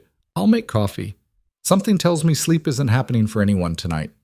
Sophia headed toward the kitchen, leaving Elena and Adrian in the flickering firelight. Elena lowered herself into the chair beside him, her pregnant body protesting the late hour and stress. Sophia Grace kicked, hard, as if objecting to all the excitement. She's active, Adrian observed, watching Elena's hand move to her belly. She doesn't like it when I'm stressed, or when I'm tired, or when I eat spicy food, or when music is too loud. Basically, she has opinions about everything already. A smile ghosted across Adrian's face. She gets that from you. She gets that from both of us. You're the most opinionated person I've ever met. Fair point. Adrian reached out hesitantly, and Elena guided his hand to where the baby was moving. They sat like that for a moment, connected by the small life they'd created, the chaos of the night temporarily forgotten. I meant what I said earlier, Elena said quietly, about understanding why Dmitri did what he did. If someone threatened Sophia Grace, if they said they'd hurt her unless I cooperated, I would do terrible things. I would betray anyone, sacrifice anything, break any rule. So I can't judge him too harshly for doing the same thing to protect Anna. You have a kind heart. It's one of the things I love about you, even when it complicates my security protocols. Adrian's thumb traced gentle circles on her belly. But kindness can be a weakness in my world. People will exploit it, use it against you. Then maybe your world needs more kindness. Maybe that's the change you need to make. You want me to go soft. I want you to remember that everyone you threaten, everyone you hurt, everyone you eliminate, they're someone's husband, father, son. They're people, Adrian, not just obstacles to be removed. Elena captured his hand, held it still. You can be powerful without being cruel. You can protect what's yours without becoming a monster. And if being a monster is what keeps you and Sophia Grace alive, if cruelty is the price of your safety, then we figure out a different way. Together. Elena met his eyes steadily. You asked for 30 days to prove we could make this work. That includes proving you can change how you operate. Not becoming someone completely different, but finding a balance between the ruthless crime boss and the man who just felt his daughter kick for the first time. Adrian was silent for a long moment, processing her words. Outside, Marcus could be heard doing a perimeter check. Inside, Sophia moved around the kitchen with quiet efficiency. And between them, Sophia Grace moved beneath their joined hands, a reminder of what they were fighting for. "I don't know if I can be what you need me to be," Adrian said finally. "I've spent my entire adult life building an empire through fear and force. Changing that? Becoming someone who leads differently? I don't have a template for that." "Neither do I, but we have 30 days to figure it out." Elena squeezed his hand. "And we have a pretty compelling reason to try." Before Adrian could respond, the house phone rang. Not a cell phone, the landline that Elena hadn't even realized existed. Marcus appeared in the doorway, his expression grim. "Boss, you need to take this. They're calling from the basement. Dmitri wants to talk to you, says it's urgent." Adrian stood, releasing Elena's hand reluctantly. "Stay here. If this is what I think it is." The house phone rang again, insistent. Adrian answered, putting it on speaker. Dimitri's voice came through, strained and desperate. "Adrian, they just sent a message, a video, of Anna. They hurt her. They know I'm here, they know you're interrogating me, and they hurt my daughter because of it." Elena's blood went cold. Somehow, whoever was behind this knew what was happening in the safe house, knew that Adrian had discovered the leak, knew that Dmitri had been caught, which meant the threat wasn't just Dmitri. There was someone else, someone still hidden, someone watching them right now. Adrian's eyes met Elena's across the room, and she saw the same realization dawning in his expression. The interrogation hadn't solved their problem. It had made it infinitely worse. "Get down there," Adrian ordered Marcus. "Lock down every entrance. Check every window, every door, every possible access point. If there's a camera, a bug, any kind of surveillance equipment in this house, I want it found. Now." Marcus ran for the basement stairs. Sophia emerged from the kitchen, looking alarmed. And somewhere in the night surrounding them, invisible and patient, their enemy was watching, waiting for the perfect moment to strike. Adrian moved with lethal precision, his phone already out and dialing as he strode toward the windows. "Ivan, I need a full security sweep of the property. Thermal imaging, electronic surveillance detection, everything. Someone's watching us, and they're close enough to have real-time intelligence." Elena heard Ivan's response through the phone, terse and professional. Adrian ended the call and turned to Sophia, who stood frozen in the kitchen doorway with a coffee pot in her hands. "Sophia, I need you to take Elena upstairs. Lock yourselves in the master bedroom. There's a panic room accessible through the closet. Third panel from the left, press the upper right corner. The door will open. Get inside and don't come out until either Marcus or I come for you personally." "Adrian, what's happening?" Elena's voice was steadier than she felt. Sophia Grace was moving frantically now, as if sensing her mother's fear. "Someone has been inside this house. Recently." "Boom." Adrian's eyes swept the room, looking for cameras, bugs, anything out of place. The only way they could know about Dmitri being caught this quickly is if they're watching us actively, which means we've been compromised since before we arrived. The implications hit Elena like a physical blow. If the house had been compromised before they arrived, then bringing Adrian's people here hadn't been a security measure. It had been walking into a trap. Whoever wanted her dead had been orchestrating this entire night, anticipating Adrian's moves, staying 3 steps ahead. "Marcus said this place was secure," Elena said. "He said no one knew about it." "Marcus believed that. I believed that. We were both wrong."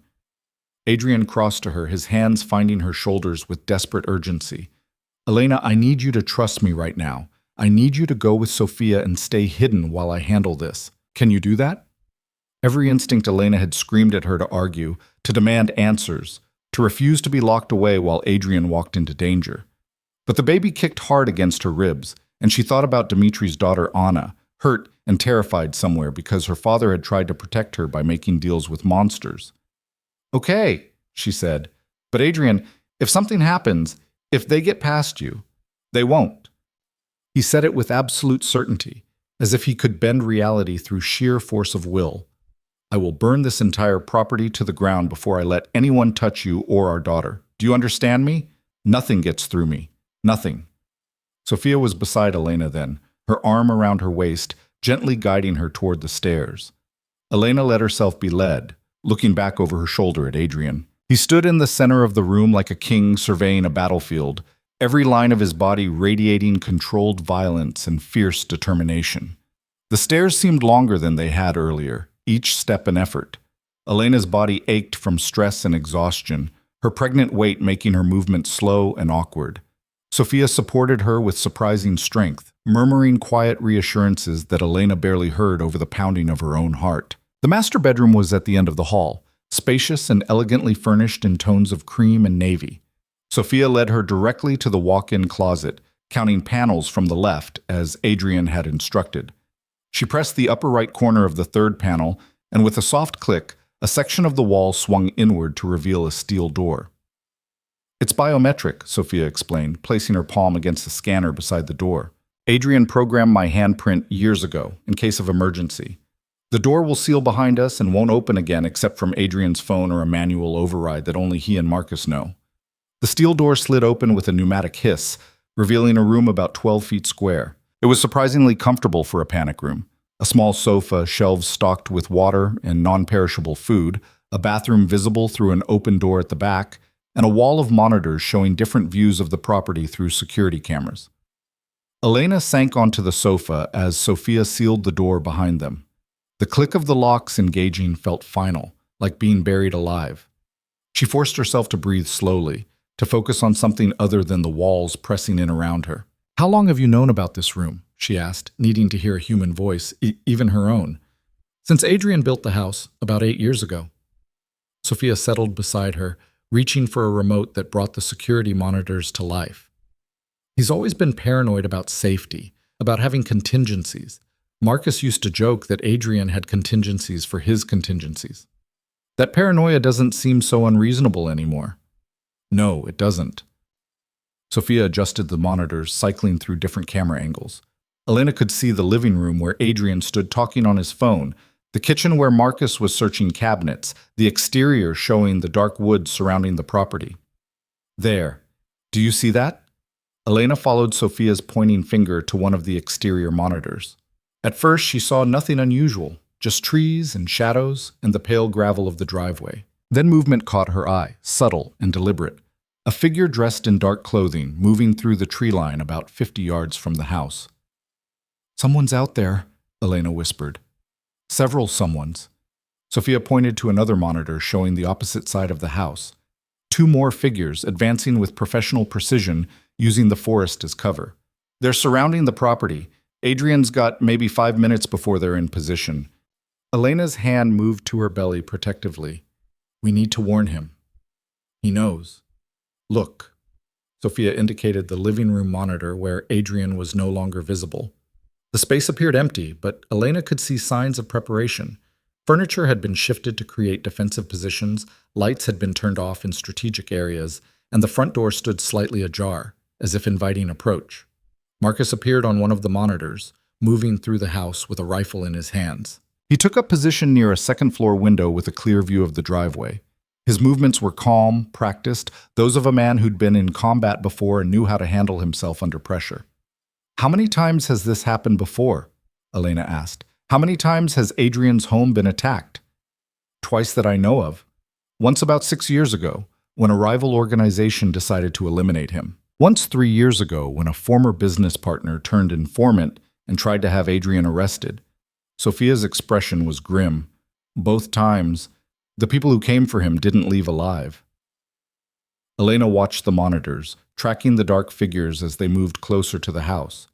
There were at least 6 that she could see, possibly more beyond the camera range.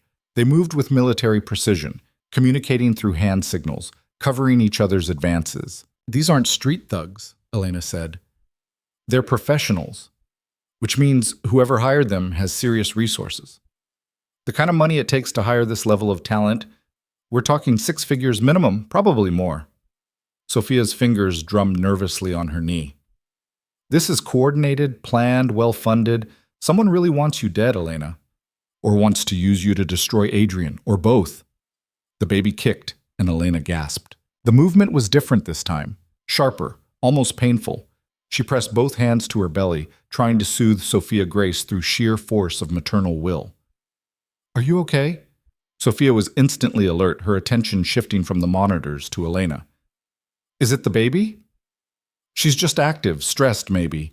I don't know if babies can sense their mother's fear, but if they can, she's terrified right now. Talk to her. My mother always said babies in the womb could hear their mothers, that it calmed them to hear a familiar voice. Sophia stood and moved to the small refrigerator in the corner. I'm going to get you some water. Stay calm, breathe deep, and talk to your daughter. Elena felt foolish, but she did it anyway. She closed her eyes and placed both hands on her belly, feeling the small movements beneath her palms. Hey, Sophia Grace, she whispered. It's Mom. I know things are scary right now. I know you can probably feel how fast my heart is beating, how tense I am. But I need you to know something. Your father, your dad, he's out there right now making sure we stay safe. He's dangerous and ruthless and absolutely determined to protect us. So we're going to be okay. We have to be okay because he won't accept any other outcome. The baby shifted, the movements becoming less frantic. Elena kept talking, describing the room around them, the monitors showing the property, the way Sophia was being so kind and brave. She talked about the future, about holding Sophia Grace for the first time, about watching her grow up somewhere safe and beautiful. She was mid-sentence when the first gunshot cracked through the night. Elena's eyes flew open, her gaze locking on the monitors. One of the dark figures had fallen, clutching his leg. Marcus, from his position at the second-floor window, had fired a warning shot. But instead of retreating, the other figures scattered and returned fire. Muzzle flashes lit up the darkness like deadly fireflies. Glass shattered somewhere in the house, the sound muffled but unmistakable through the panic room's insulation. They're breaching, Sophia said, her voice tight. Front and back simultaneously. Standard tactical approach. On the monitors, Elena watched Adrian move through the house like a ghost. He appeared on one camera, disappeared, then reappeared on another, always in motion, always one step ahead of the advancing figures. He carried a handgun in one hand and what looked like a remote device in the other. Two intruders made it through the front door, moving with weapons raised in professional caution. They advanced through the entry hall toward the living room, covering each other with practiced efficiency. Adrian was waiting. Elena watched as he stepped from behind a doorway, fired twice in rapid succession, and disappeared again before the intruders could return fire. Both men went down, one clutching his shoulder, the other his thigh. Non-lethal shots.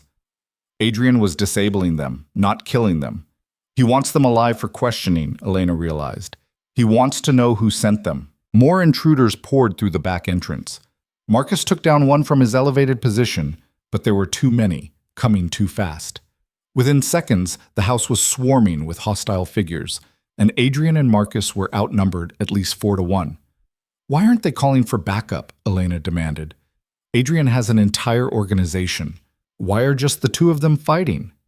Because backup is 20 minutes away at minimum, and this fight will be over in 5. Sophia's knuckles were white where she gripped the remote. Adrian built this house to be defensible by a small force. Every room, every hallway, it's all designed with specific tactical advantages. He and Marcus have been training for this scenario for years. As if to prove her point, Adrian triggered something on his remote device. Suddenly, sections of the house Elena hadn't paid attention to before came alive. Metal shutters slammed down over windows. Reinforced doors sealed hallways. What had been an open floor plan transformed into a maze of defensive positions and killing zones.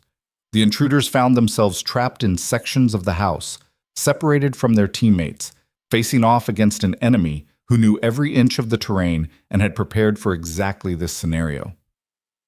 Adrian moved through his fortress like an avenging angel, taking down intruders with brutal efficiency. He fought with the precision of someone who'd spent a lifetime in combat, every movement calculated, every shot deliberate.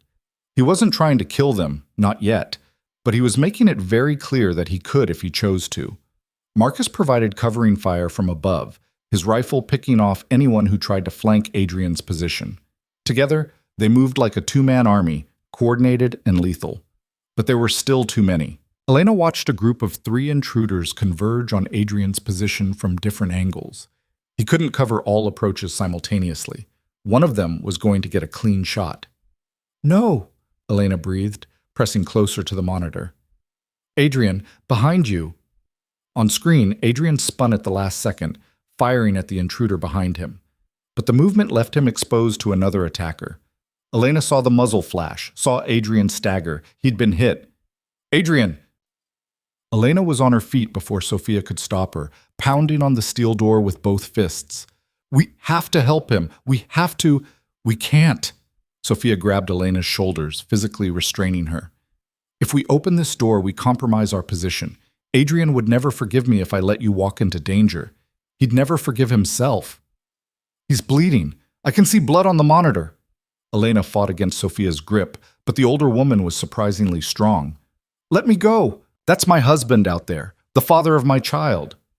And he's doing his job, which is keeping you safe. Sophia turned Elena forcibly toward the monitors. Look. Really look. Through her tears, Elena forced herself to focus on the screen. Adrian had been hit. Yes, she could see blood darkening his shirt on the left side. But he was still standing, still fighting, still moving with deadly purpose. The wound hadn't slowed him down. If anything, it had made him more dangerous. The intruder who'd shot him never got a chance to fire again. Adrian closed the distance between them in 2 swift strides and disarmed him with brutal efficiency. Within seconds, the man was on the ground, unconscious or worse. Marcus's voice crackled through speakers Elena hadn't noticed before, some kind of internal communication system. Boss, you're hit! How bad? Grazed. I'm fine. Adrian's voice was tight with pain but steady. Status on the perimeter? 4 down outside, 2 detained inside, 1 retreating through the west woods. I've got no shot. Too much tree cover. Let him run. I want him to report back that attacking my home was a mistake. Adrian moved through the house, checking each fallen intruder. Start securing the ones who are still conscious. I have questions for them. The battle, which had felt like it lasted hours, had taken less than 10 minutes from first shot to final confrontation. Elena watched the monitors in stunned silence as Adrian and Marcus moved through the house, zip-tying hands and feet, checking weapons, securing their position. 6 intruders total inside the house. All down. All alive, but very clearly defeated. Adrian appeared on the monitor showing the living room. He was pressing a hand to his side where blood seeped through his shirt, but his expression was calm, almost businesslike. He pulled out his phone and made a call. Ivan, the property is secure but compromised. I need a full cleanup team here within 30 minutes.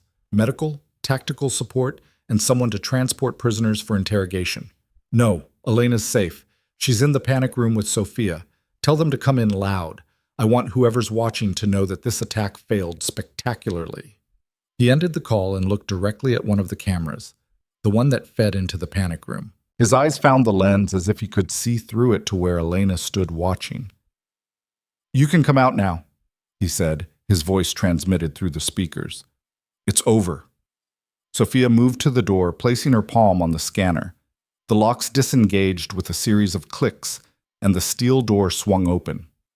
Elena rushed through the closet, through the bedroom, down the hall toward the stairs. She found Adrian in the living room, surrounded by unconscious or restrained intruders, blood still seeping through his fingers where he pressed them to his side.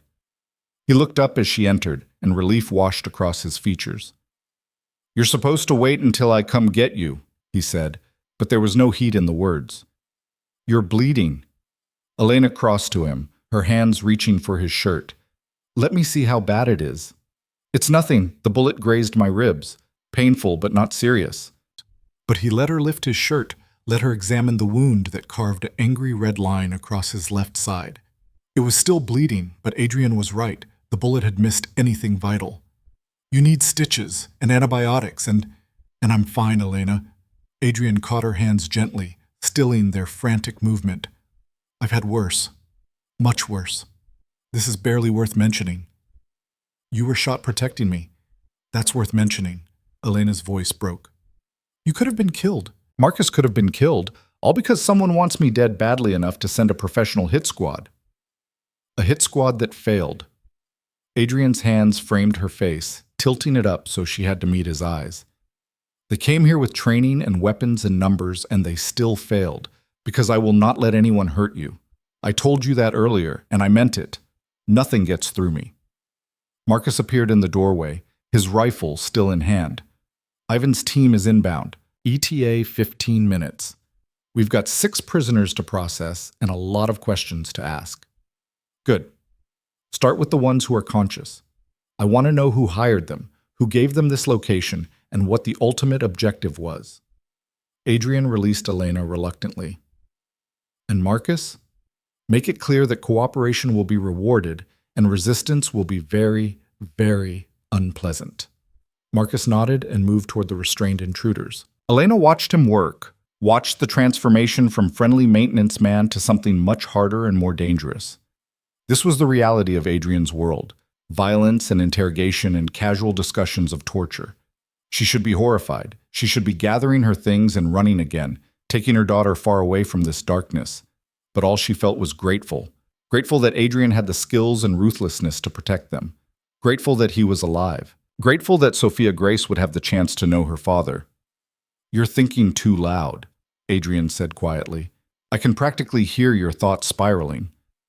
I'm thinking that I should be more disturbed by all this, by the bodies, the blood, the casual way you talk about interrogation. I should be horrified. But you're not." "No, I'm relieved, and that scares me more than anything else." Elena looked up at him. "What does it say about me that I'm glad you're capable of this kind of violence? That I'm grateful for the darkness in you?" "It says you're a mother protecting her child. It says you understand that sometimes survival requires moral compromise. It says you're stronger than you think you are." Adrian's thumb traced her cheekbone gently. "You're not becoming a monster, Elena. You're just accepting that monsters have their uses when facing other monsters." One of the restrained intruders groaned, drawing Adrian's attention. He was a man in his 30s, dressed in tactical gear, with a gunshot wound in his shoulder, courtesy of Adrian's earlier shot. His eyes, when they opened, were filled with pain and something that looked like resignation. Adrian crossed to him, crouching down to eye level. "You're awake. Good. That makes this easier." "I'm not telling you anything," the man said through gritted teeth. "You can torture me, kill me, whatever. I'm not talking.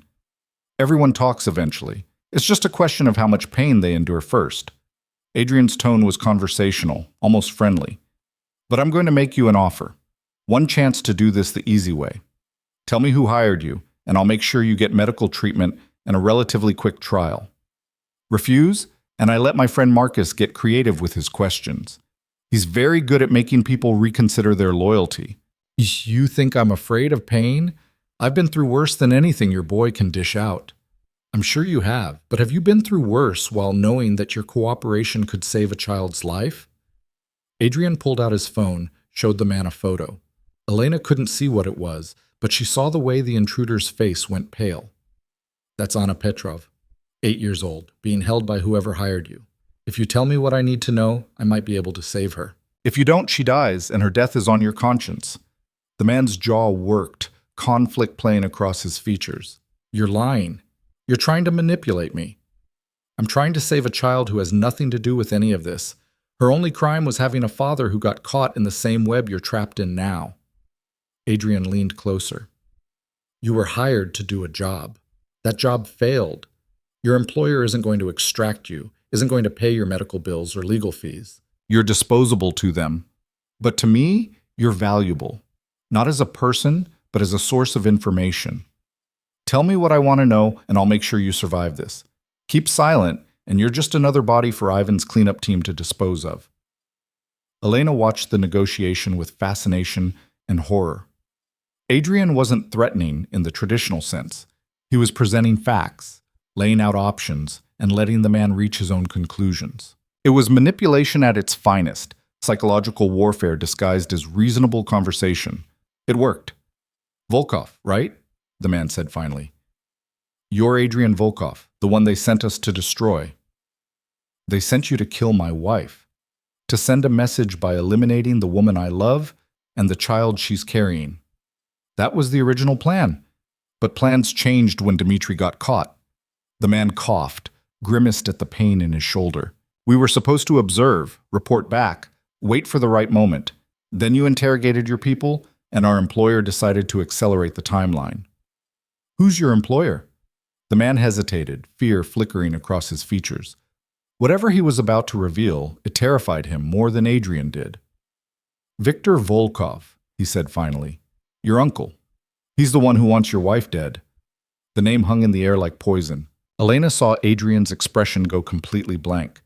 saw every emotion drain from his face until he looked carved from ice. "My uncle," he repeated softly. "My father's brother. The man who helped raise me after my parents died. The man who wants your empire, who sees your wife and child as weaknesses to be exploited, who's been orchestrating everything, the threats, the surveillance, the kidnapping of Dimitri's daughter." The intruder coughed again, blood flecking his lips. "He's been planning this for months, ever since he found out your wife was pregnant. He knew a child would make you vulnerable, would give him leverage he's never had before." Adrian stood slowly, his movements controlled but his fury palpable. Elena could see it in the set of his shoulders, the clench of his jaw, the way his hands had curled into fists. "Where is he?" Adrian's voice was deadly quiet. "Where is Victor?" "I don't know. He doesn't trust us with that information. All communication has been through intermediaries, encrypted messages, dead drops. He's been paranoid about you tracing anything back to him." "But you've met him. You've seen his face." "Once. 3 months ago, when he first hired our team. That's the only time any of us have been in the same room with him." "Where was that meeting?" The intruder gave an address on the north side of the city, an industrial area known for its abandoned warehouses and lack of police presence. Adrian committed it to memory, his expression never changing. "Is Anna there? Is that where Victor is keeping Dimitri's daughter?" "I don't know. My job was surveillance and tactical execution. I wasn't involved in the kidnapping." Adrian looked at Marcus, who'd been listening to the entire exchange. "Get Dimitri up here. I want him to hear this. And call Yuri.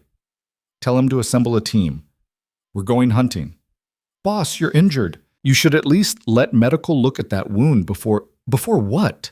Before I go deal with the fact that my own uncle has been trying to kill my wife and child? Before I confront the man who helped raise me and apparently decided I'm too weak to lead?" Adrian's laugh was bitter. "The wound is nothing, Marcus. Get me Dimitri and get me a team. Now." Marcus disappeared down the basement stairs. Elena moved to Adrian's side, her hand finding his. "You can't do this alone," she said quietly. "I know you're angry." "I'm not angry." Adrian's voice was eerily calm. "Anger would be simple. This is betrayal from someone I trusted, someone I considered family. This is learning that the man who taught me how to survive in this world has been planning my destruction for months. This goes beyond anger, Elena. This is personal in a way nothing else has ever been. Which is exactly why you shouldn't go after him tonight. You're emotional, you're injured, and you're not thinking clearly." "I'm thinking with perfect clarity. Victor has been orchestrating threats against you and our daughter. He has an 8-year-old girl locked away somewhere, using her as leverage. He sent a hit squad to our safe house. Every moment I wait is another moment he has to cover his tracks, hide evidence, hurt more people." Adrian turned to face her fully. "I'm ending this tonight, and I need you to trust that I know what I'm doing. I do trust you, but I also know that walking into this situation while you're bleeding and furious is dangerous. Victor knows you, Adrian. He knows how you think, how you operate. He's counting on you doing exactly what you're about to do, going after him immediately, emotionally compromised, without proper preparation." "Then what do you suggest? That I wait? That I let him have more time to plan his next move?" "I suggest you let medical treat your wound, let Ivan's team arrive and secure this location, and then you plan your next move strategically instead of reactively." Elena squeezed his hand.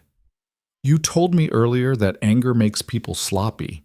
Don't prove yourself right by rushing into this without thinking it through." Adrian stared at her for a long moment, and Elena could see the war playing out behind his eyes. The need for immediate action warring with the knowledge that she was right. The desire for revenge conflicting with the discipline that had kept him alive for 35 years in a world that killed the reckless. Finally, he nodded. "You're right. I hate that you're right, but you are." Dimitri emerged from the basement stairs, escorted by Marcus. His eyes were red from crying, his face haggard with fear and guilt. When he saw the restrained intruders, confusion crossed his features. "What happened? I heard gunfire." "Viktor Volkov has your daughter," Adrian said bluntly. "My uncle is the one who kidnapped Anna, who's been threatening Elena, who orchestrated everything, and you're going to help me get her back." Dimitri's legs seemed to give out. He sank to his knees, his hands covering his face. "Viktor Volkov, your uncle. He's the one who..." "I didn't know. I swear, Adrian, I had no idea who was behind this. If I'd known it was family, if I'd realized, it wouldn't have changed anything. Victor would still have your daughter, would still have threatened to kill her. Adrian's voice softened slightly. I'm not going to punish you for protecting your child, Dimitri, but I am going to use you to find her and bring her home safely. Can you do that? Can you help me? Dimitri looked up, hope and desperation warring on his features. Anything. I'll do anything you need. Just please help me get Anna back. Then tell me everything. Every message Victor sent you, every instruction, every demand. I need to know his patterns, his methods, anything that might help me locate where he's keeping her. As Dimitri began to talk, his words tumbling out in a desperate rush, Elena watched Adrian transform again. The emotional, injured husband faded away, replaced by the calculating strategist who'd built an empire through careful planning and ruthless execution. This was the man who would save Anna Petrov and eliminate the threat to their family. This was the man Elena had married in all his complicated, dangerous glory. And for the first time since she'd walked back into his office with divorce papers, Elena felt something shift inside her. Not forgiveness exactly, and not complete trust, but acceptance. Understanding that Adrian's darkness and his light came from the same source. An absolute refusal to lose what mattered to him. Outside, sirens wailed in the distance. Ivan's cleanup team, arriving to secure the property and deal with the aftermath of the attack.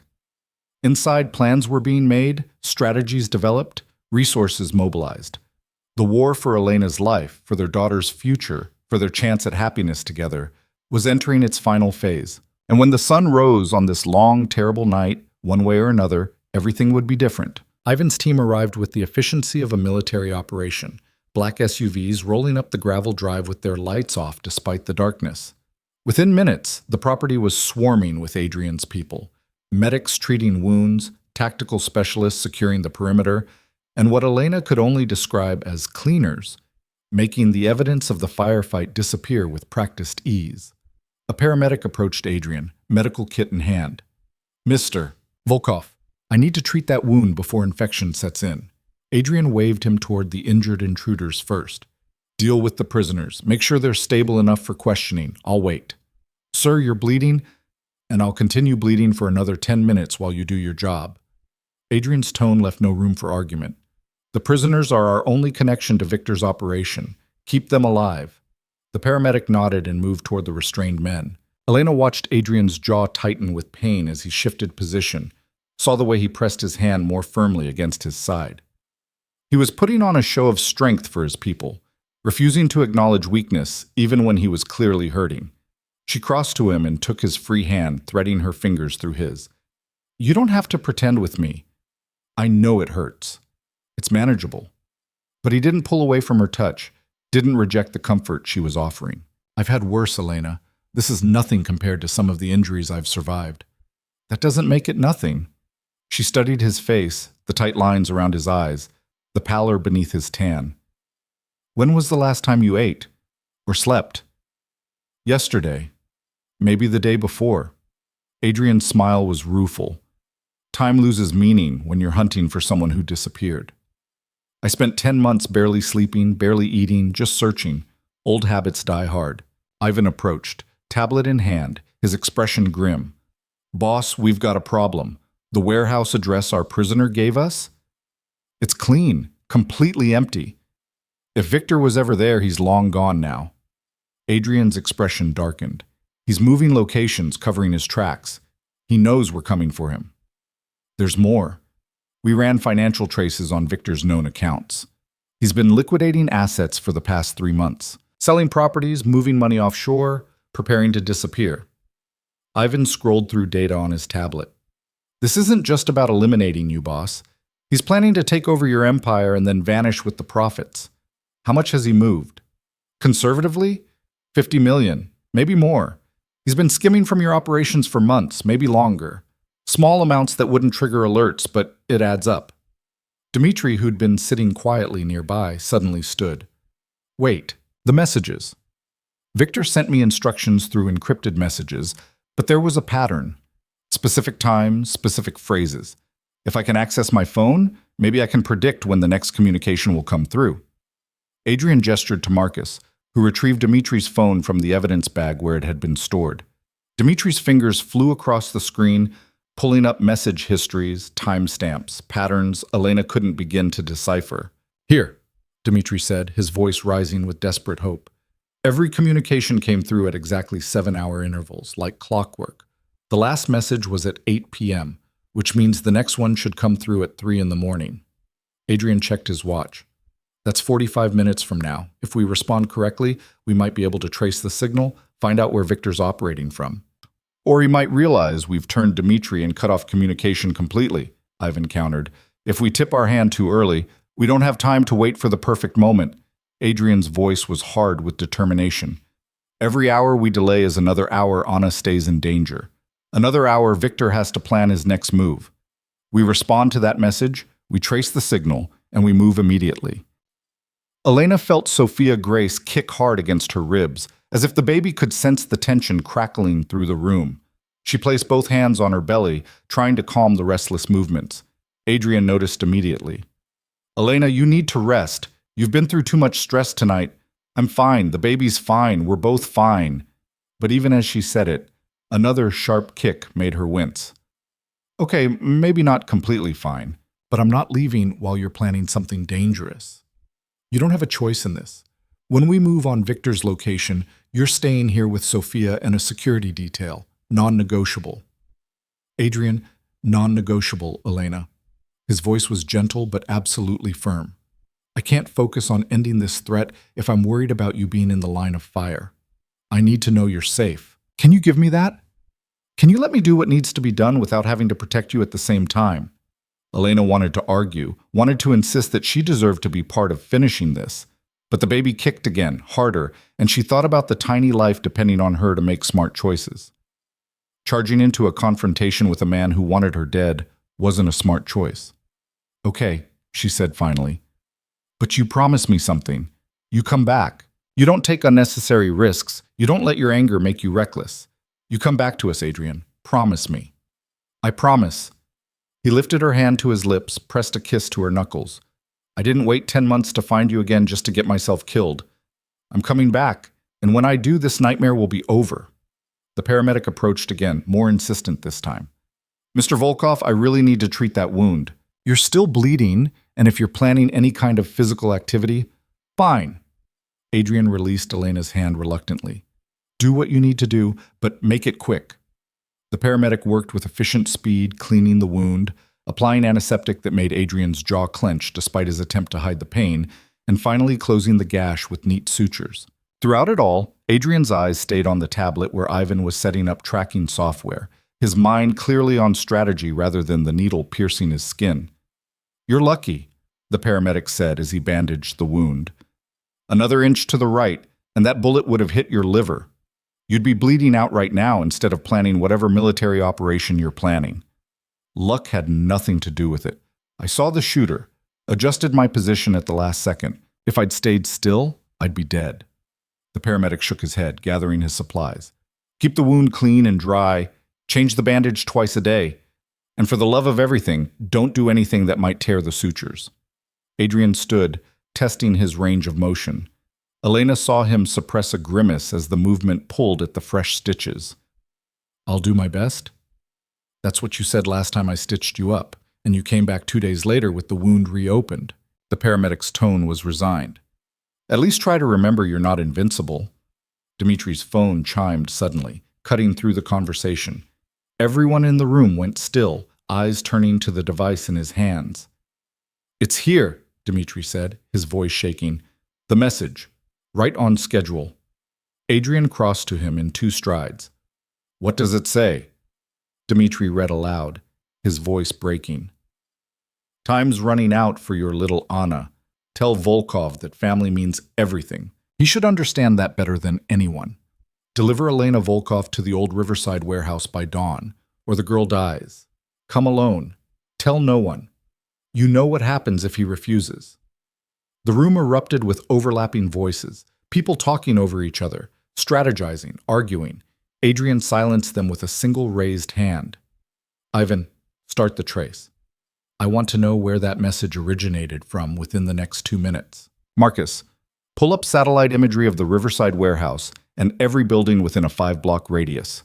Yuri, assemble a tactical team, light weapons, non-lethal options preferred. We're extracting a child, not starting a war. You're not seriously considering delivering Elena, Ivan said, though it came out more like a statement than a question. Of course not. But Victor expects me to refuse, expects me to come in with overwhelming force. So we're going to give him the opposite.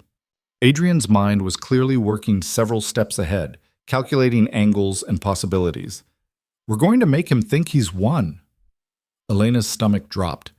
Adrian, what are you planning? A trade. Except the person walking into that warehouse won't be you. It will be Detective Morrison in tactical gear. Same height, same build, disguised well enough to pass at a distance. Victor wants a trade? We'll give him one, just not the trade he's expecting. Detective Morrison, who'd stayed quiet through most of the night's chaos, stepped forward. I'm willing to do it. If it saves the kid and ends this threat, I'm in. You'd be walking into extreme danger, Adrian warned. Victor won't go down without a fight. There's a very real chance you could be hurt or killed. I've been a cop for 20 years. Danger comes with the job. Morrison's expression was determined. Besides, I owe you for keeping my pension fund flush all these years. Time to earn that money. Ivan looked up from his laptop, his expression triumphant. Got it. The message originated from a cell tower on the East Side Industrial District. I've narrowed it down to a 3-block radius. Cross-referencing with properties owned by Victor or his shell companies, he paused, fingers flying across the keyboard. There. The old Hutchinson factory. Abandoned for 5 years, purchased by a holding company 6 months ago. That holding company traces back to Victor. That's where he's keeping Anna. Dmitri was on his feet, desperate hope in his eyes. That has to be it. We need to go now, before he moves her again. We go in smart, not fast. Adrian was already moving toward the weapons cache Ivan's team had brought in. We have 3 hours until dawn. That's 3 hours to plan, prepare, and position our people. Victor thinks he has the advantage. We're going to prove him wrong. The next 2 hours passed in a blur of preparation. Elena watched from the sofa as Adrian's operation took shape with military precision. Maps were studied, equipment distributed, communication protocols established. Sophia brought her tea and food that Elena barely tasted, her attention fixed on the controlled chaos unfolding around her. Detective Morrison was fitted with tactical gear and a wire, her hair styled to match Elena's, her face partially obscured by a hood. From a distance, in dim light, the resemblance was close enough to work. Adrian moved through the preparations with focused intensity, checking weapons, reviewing strategy, talking through contingencies with his team. The wound in his side didn't slow him down, though Elena noticed him favor his right side when he thought no one was looking. You should eat something, Sophia said quietly, pressing a sandwich into Elena's hands. The baby needs fuel, even if you don't feel like eating. Elena forced herself to take a bite, chewing mechanically. How do you live like this? How do you watch Marcus go into danger and not lose your mind with worry? You learn to trust. Trust in his training, his instincts, his will to survive and come home to you. Sophia's smile was sad. And you learn to accept that some things are beyond your control. I can't keep Marcus safe by worrying. All I can do is make sure he has reasons to fight hard to come back. Does it get easier? No, but you get stronger. You learn to carry the fear instead of letting it carry you. Adrian appeared at Elena's side, dressed in tactical black, a vest strapped over his chest. He looked dangerous and capable and absolutely determined. It's time. We're moving out. Elena stood, her hands finding his. You promised to come back. And I will. He pulled her close, careful of his injury, one hand cradling the back of her head. I love you, Elena. I've loved you since the moment I met you, and I'll love you until the moment I die. But that moment isn't today. I'm coming home to you and our daughter. Count on it. He kissed her then, deep and thorough and full of promise. When he pulled back, his eyes were bright with emotion he rarely let show. Stay here. Stay safe. And when I come back, we're going to destroy those divorce papers and start over. Really start over, without secrets or threats or fear. Just us and Sophia Grace and the life we're going to build together. Deal? Deal, Elena whispered. Adrian released her and turned to his team. Move out. Elena watched through the windows as vehicles rolled down the drive, carrying Adrian and his people toward the confrontation that would end this nightmare one way or another. Sophia stood beside her, one hand on Elena's shoulder, offering silent support. Now we wait, Sophia said quietly. Now we wait, Elena echoed. The next hour was the longest of Elena's life. She paced the living room despite Sophia's gentle suggestions that she rest. She couldn't rest, couldn't sit still, couldn't do anything but imagine all the ways this could go wrong. Adrian injured or killed, Anna hurt or worse, the plan falling apart, Victor escaping, the threat continuing indefinitely. Sophia Grace kicked almost constantly now, feeding off Elena's anxiety. Elena talked to her daughter, describing the future they'd have once this was over. A real home, somewhere safe. Parents who loved each other and loved her. A life free from the violence that had defined the past 10 months, if they survived tonight. Elena's phone buzzed suddenly, making her jump. A text from Adrian, short and direct. In position? Radio silence from here. I love you. She typed back quickly. I love you too. Be safe. Then there was nothing to do but wait and pray and hope that Adrian's plan would work. Miles away, in the pre-dawn darkness, Adrian crouched behind a rusted dumpster outside the Hutchinson factory. His team was positioned around the perimeter, Yuri on the north side, Ivan on the south, Marcus providing overwatch from a rooftop across the street. Detective Morrison waited in an unmarked van 2 blocks away, ready to play her part when the time came. Adrian's side throbbed where the bullet had grazed him, each breath pulling at the fresh sutures. He ignored the pain with practiced ease. Pain was temporary, failure was permanent, and he would not fail Elena or Anna or himself. His earpiece crackled with Marcus's voice. I've got eyes on 2 guards at the main entrance, 3 more patrolling the perimeter. Thermal imaging shows approximately 8 heat signatures inside the building, probably Victor and his remaining people. Any sign of the girl? Adrian asked quietly. 2nd floor, northeast corner, small heat signature, stationary. Could be Anna. Could be. Not definitely. But it was the best lead they had. Dmitri, you're up, Adrian said. Make the call. Tell Victor you're bringing Elena as requested. Dmitri's voice came through the earpiece, tight with fear. Victor, it's Dmitri. I have her. Elena Volkov. I'm bringing her to the warehouse as you requested. I'm coming alone, no backup, just like you said. Please, just let me see Anna. Let me know she's okay. A pause, then Victor's voice, smooth and cultured and absolutely cold.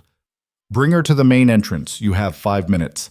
If I see anyone else, if I suspect any kind of trick, the girl dies. Understand? I understand. The connection ended. Adrian signaled to his team. Morrison, you're on. Remember, you're terrified, pregnant, desperate. Sell it. Copy that. Adrian watched through binoculars as the unmarked van approached the warehouse. Morrison emerged, her movements carefully crafted to mimic Elena's pregnant waddle. Dmitri was beside her, his hand on her arm, guiding her toward the entrance. The warehouse doors opened, light spilled out, silhouetting 2 figures. One was Victor Volkov, tall and distinguished despite his 60 years, his silver hair perfectly styled even at this ungodly hour. The other was a guard with a weapon trained on Morrison. Close enough, Victor called. Send her forward, alone. Dmitri released Morrison's arm. She walked slowly toward the warehouse, her hands raised in surrender. Adrian held his breath, watching for any sign that Victor had seen through the deception. Victor grabbed Morrison's arm when she got close enough, pulling her into the light. For one terrible moment, Adrian thought the plan had failed. Then Victor laughed, the sound bitter and triumphant. Did you really think I wouldn't recognize the difference between my nephew's wife and a police detective in disguise? Victor's voice carried clearly in the quiet night. I've been watching you for months, Adrian. I know everything, every move you make, every person you trust. Did you honestly believe you could fool me?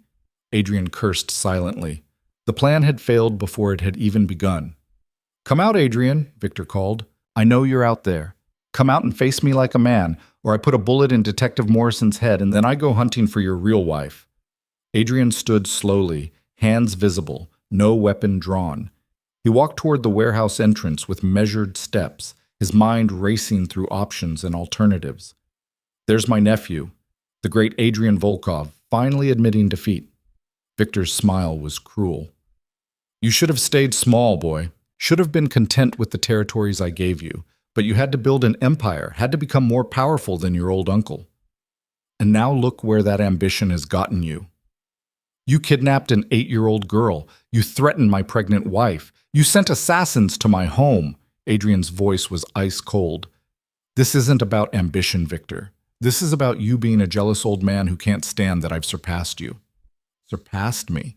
Victor laughed. Boy, I taught you everything you know, every strategy, every manipulation, every ruthless decision. I showed you how it was done. And you used those lessons to build something I could never achieve. Yes, I'm jealous. Yes, I want what you have. And yes, I'm willing to destroy everything you love to take it from you. Where's Anna? The girl is safe, for now. She's leverage, insurance that you'll do exactly what I tell you to do. Which is what? Walk away. Sign over control of your organization to me. Disappear with your wife and child, and never come back. Do that, and Anna goes free. Do that, and Elena survives to raise your daughter. Refuse. Victor pressed the gun to Morrison's head, and everyone you care about dies. Adrian's mind worked through possibilities at lightning speed. Victor had the advantage of position and hostages, but he also had weaknesses. He was older, slower. He was arrogant, convinced of his superiority, and most importantly, he'd brought his people into a kill box without realizing it. All right, Adrian said, his voice heavy with false defeat. You win. I'll sign over everything. Just let Anna go. Let Detective Morrison go. End this. You expect me to believe you'd give up everything without a fight? I expect you to believe I'll do anything to protect my family, including surrender. Adrian took another step forward. You were right, Victor. I learned from you. And the most important lesson you taught me was that sometimes survival means knowing when to fold. Victor studied him, searching for deception. Hands where I can see them. Move slowly. Adrian complied, walking toward the warehouse entrance with his hands raised. With each step, he was mentally tracking his team's positions, calculating angles and distances. Marcus had a clear shot from the rooftop. Yuri was in position to breach from the north, even was ready to cut the power on Adrian's signal. He just needed to get close enough. 10 feet from the entrance, Victor was still using Morrison as a shield, the gun pressed to her temple. Behind them, inside the warehouse, Adrian could see shadows moving. More guards, more weapons, more obstacles. 5 feet. Adrian could see the sweat on Victor's forehead, the slight tremor in his gun hand. His uncle was nervous, despite his bravado. Good. Nervous people made mistakes. 3 feet. Close enough. Adrian moved. He was fast, faster than a man with a bullet wound in his side had any right to be. His hand shot out, deflecting Victor's gun upward as it fired.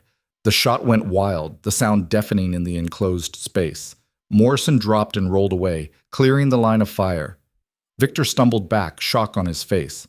Adrian pressed his advantage, closing the distance, using his superior size and strength to drive his uncle against the warehouse wall. Now! Adrian shouted into his radio. The lights went out as Ivan cut the power. In the sudden darkness, chaos erupted. Adrian heard the crack of Marcus's rifle from the rooftop, taking out guards with precision shots. Heard Yuri's team breaching from the north entrance, their tactical lights cutting through the darkness like knives. Victor fought like a cornered animal, all pretense of sophistication gone. He was strong for his age, trained in the same brutal methods he'd taught Adrian, but he was 60 years old and Adrian was in his prime. The fight was vicious and short. Adrian disarmed Victor with a brutal twist that left his uncle's wrist broken, sent him to the ground with a leg sweep, and pinned him there with a knee to his chest. It's over, Adrian said, breathing hard. Tell me where Anna is, and maybe I let you survive this. Second floor, Victor gasped, his face twisted with pain and fury. Northeast corner. She's locked in the old office. The key is in my pocket. Adrian retrieved the key, tossed it to Yuri. Get her out. Get her to safety. Now! Yuri disappeared into the darkness, his tactical light bobbing as he climbed stairs. Adrian maintained pressure on Victor's chest, keeping him pinned, watching as his team secured the warehouse and rounded up Victor's remaining people. The whole operation, from the moment Adrian moved to the moment Victor was secured, had taken less than 3 minutes. Morrison appeared at Adrian's side, her disguise disheveled, but her expression triumphant. "Nice work, Volkov. Remind me never to play poker with you." "Remind me to pay you a substantial bonus for playing bait." Adrian hauled Victor to his feet, ignoring the older man's groan of pain.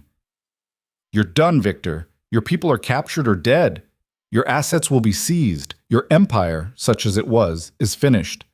You think this ends anything?" Victor's laugh was bitter. "I'm not the only one who sees you as weak, Adrian.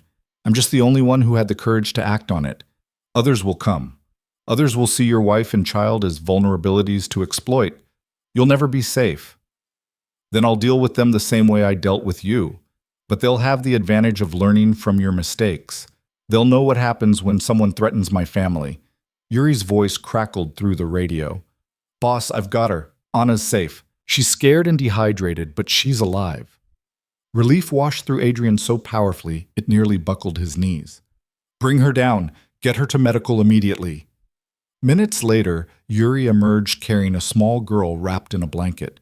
She was crying, her face streaked with dirt and tears, her small body shaking with sobs. But she was alive. Dmitri appeared from wherever he'd taken cover during the firefight, saw his daughter, and broke down completely. He ran to them, taking Anna from Yuri's arms. Holding her so tightly, Adrian thought he might hurt her. But the girl just clung to her father, both of them crying, both of them safe. "Thank you," Dmitri sobbed, looking at Adrian over Anna's head. "Thank you. I know I don't deserve your mercy. I know I betrayed you, but thank you for saving her." "Take her home," Adrian said quietly. "Get her checked by doctors. Make sure she's really okay, and then disappear for a while. Take Anna somewhere safe and quiet, and far from this world.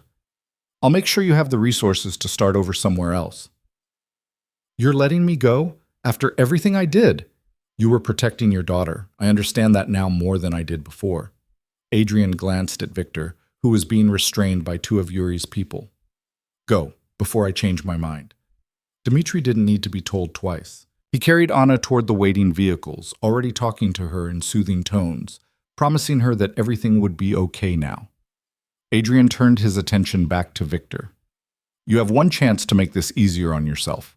Tell me if there are any other threats, any other pieces of your plan that are still active. Help me clean up your mess, and I'll make sure you end up in a comfortable prison instead of a shallow grave." Victor spat at his feet. "I'll tell you nothing. And when I get out, you won't get out. I'll make sure of that." Adrian's voice was flat, emotionless. "You're going to disappear into the system, Victor, into a black site where people don't ask questions about prisoners who never officially existed. You'll spend the rest of your life in a cell, thinking about how you threw everything away because you couldn't stand seeing me succeed." He gestured to Yuri. "Get him out of my sight, and make sure the people holding him understand that he doesn't get privileges, doesn't get phone calls, doesn't get anything except time to regret his choices." As Victor was dragged away, still cursing and threatening, Adrian felt the adrenaline begin to fade. The pain in his side, which he'd been ignoring through sheer force of will, came roaring back with a vengeance. He stumbled slightly, and Marcus was there immediately, supporting him. "You're bleeding through your bandages, boss. We need to get you to medical." "I need to get home to Elena first." Adrian pulled out his phone, typed a quick message. "It's over. Coming home. Everyone's safe. I love you." The response came back almost immediately. "Thank God. Hurry home." The drive back to the safe house felt longer than the operation itself. Adrian sat in the passenger seat while Ivan drove, Marcus in the back keeping pressure on the wound that had indeed started bleeding again. The sutures had held, but the exertion of fighting Victor had stressed them. "You're lucky you didn't tear them completely," Marcus said. "Though I suppose luck is relative when you just took down your own uncle." "It wasn't luck. It was necessity." Adrian stared out the window at the lightening sky. Dawn was breaking, painting the horizon in shades of pink and gold. Victor was right about one thing. There will be others who see Elena and Sophia Grace as vulnerabilities. People who think they can use them against me. "So what are you going to do?" Ivan asked. "Change the game." Adrian's voice was quiet but determined. "I'm done building an empire on fear and violence. I'm done making enemies who think hurting my family is an acceptable strategy. I'm walking away from all of it." Both men stared at him in shock. "Boss, you can't be serious," Marcus said. "This organization is your life's work. You can't just walk away." "Watch me." Adrian's smile was grim. "I have offshore accounts Victor didn't know about, legitimate businesses that generate real income, enough money to support my family for generations. I don't need the criminal empire anymore. And more importantly, Elena and our daughter don't need the danger that comes with it. What about everyone who depends on you? Your people? Your territories? I'll transition it. Sell it off piece by piece to people who can run it without the baggage I've accumulated. Set up my loyal people with severance packages and recommendations. Make sure everyone who stood by me is taken care of." Adrian looked at both of them seriously. "Including you two. I'll make sure you're set for life, whatever you choose to do next. I don't want your money, boss. I want to know you're serious about this." Marcus leaned forward. "Because if you're doing this just to make Elena happy, if you're going to resent her for making you give up your power, then you're making a mistake that will destroy your marriage." "I'm not doing it for Elena. I'm doing it for me." Adrian's voice was soft. "I spent 10 months searching for her, 10 months living in a world where the only thing that mattered was finding her again. And you know what I realized? The empire, the power, the respect and fear I've built. None of it meant anything without her. None of it was worth the cost of losing her." They pulled up to the safe house as the sun crested the horizon, bathing the property in golden light. Elena was standing on the front porch, Sophia beside her, both of them watching the driveway with anxious expressions. When she saw Adrian emerge from the vehicle, alive, upright, walking toward her, Elena's face crumpled with relief. She moved as quickly as her pregnant body would allow, meeting him halfway. Adrian caught her in his arms, ignoring the protest from his injured side. She was crying and laughing at the same time, her hands touching his face as if confirming he was real. "You came back. You actually came back." "I promised, didn't I?" He kissed her forehead, her cheeks, finally her mouth. "It's over, Elena. Victor's in custody. Anna's safe with her father. The threat is gone. And you're bleeding through your bandages again. Minor detail. Adrian Volkov, you are the most stubborn, reckless, wonderful man I've ever met." Elena's hands found the edges of his tactical vest. "Get inside so we can fix you up properly, and then you're going to sleep for 12 hours straight while I watch over you." "I have a better idea." Adrian took her hand, threading his fingers through hers. "How about we go inside, you burn those divorce papers, and we start planning our future? A real future, without threats or danger or fear." Elena searched his face. "What are you saying?" "I'm saying I'm done with this life. Done with the criminal empire, the violence, all of it. I'm walking away, Elena. For you, for Sophia Grace, but mostly for me. Because I finally understand that the power I've spent my life building isn't worth anything if it costs me my family." "You're serious. You're actually serious.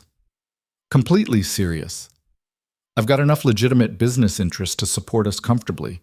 We can go anywhere you want, live however you want. I'll be whoever you need me to be as long as I get to be Sophia Grace's father and your husband." Elena's tears were flowing freely now.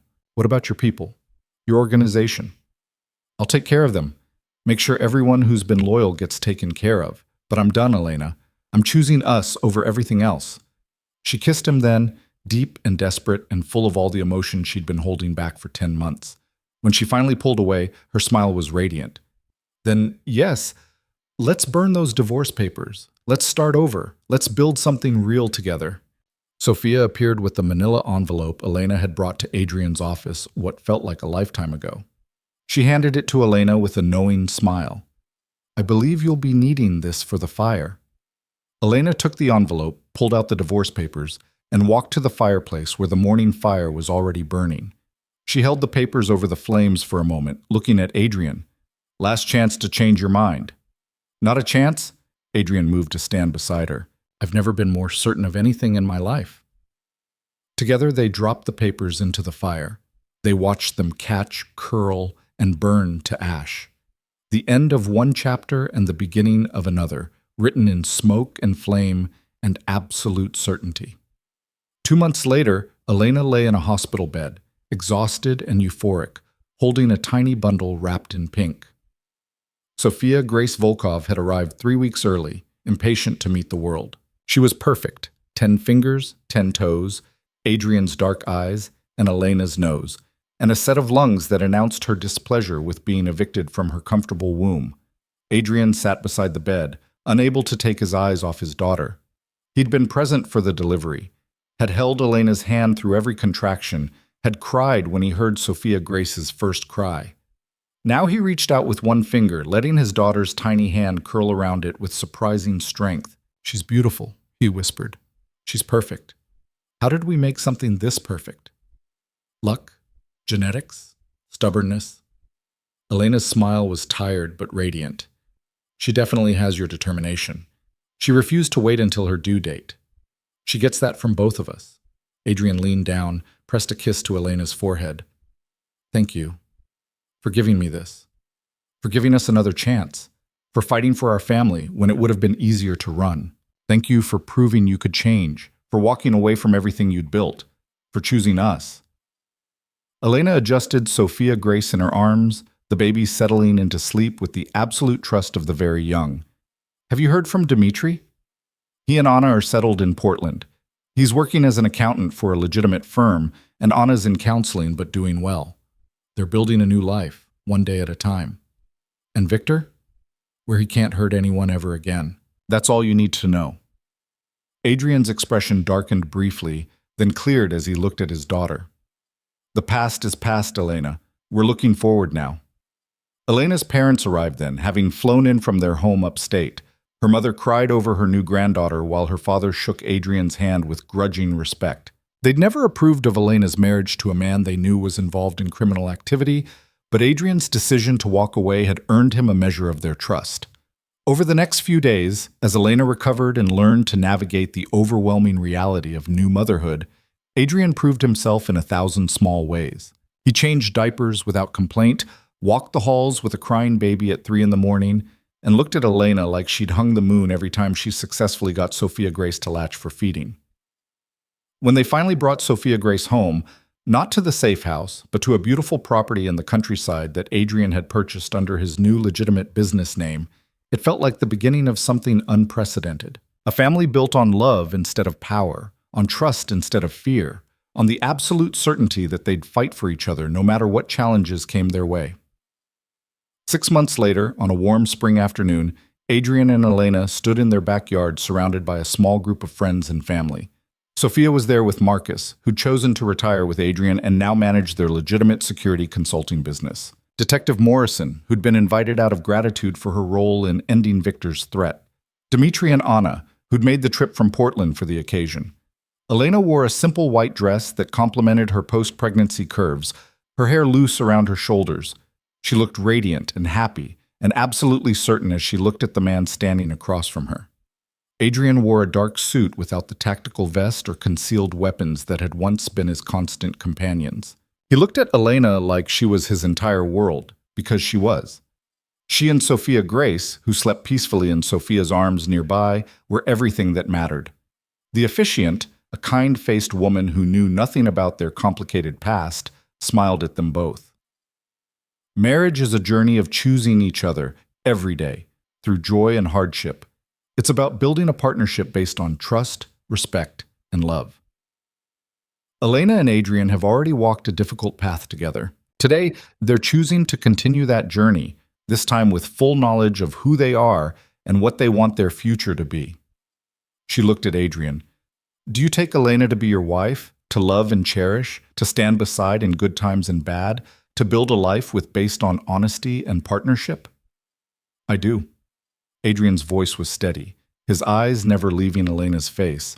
"I've chosen her every day since the moment I met her, but today I'm choosing her freely, completely, with full knowledge of what that choice means. I choose her strength, her compassion, her absolute refusal to let me settle for less than I could be. I choose our family, our future, and the life we're going to build together." The officiant turned to Elena. "And do you take Adrian to be your husband, to love and cherish, to stand beside in good times and bad, to build a life based on honesty and partnership?" "I do." Elena's voice trembled with emotion. "I choose the man who fought for me when I ran, who changed everything about his life to give us a chance at happiness, who holds our daughter like she's made of spun glass and looks at me like I'm a miracle. I choose the man he is now and the man he's still becoming. I choose us, Adrian.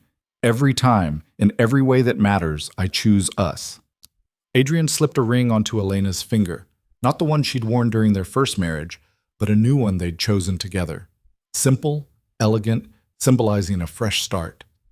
Elena did the same for him, her hands steady despite the tears streaming down her face. By the power vested in me, I now pronounce you husband and wife. Again. The officiant's smile was warm. You may kiss your bride. Again. Adrian pulled Elena close and kissed her thoroughly, pouring into that kiss all the love and gratitude and absolute certainty that this was right. That they were right. That everything they'd been through had led them to this moment, standing in sunshine with their daughter nearby and their future stretching out bright and limitless before them. When they finally broke apart, their small gathering erupted in applause. Sophia Grace woke up and added her voice to the celebration, her cry breaking the solemnity of the moment and making everyone laugh. Adrian took his daughter from Sophia, cradling her against his chest with practiced ease. Sorry, sweetheart. Did we wake you with all the mushy stuff?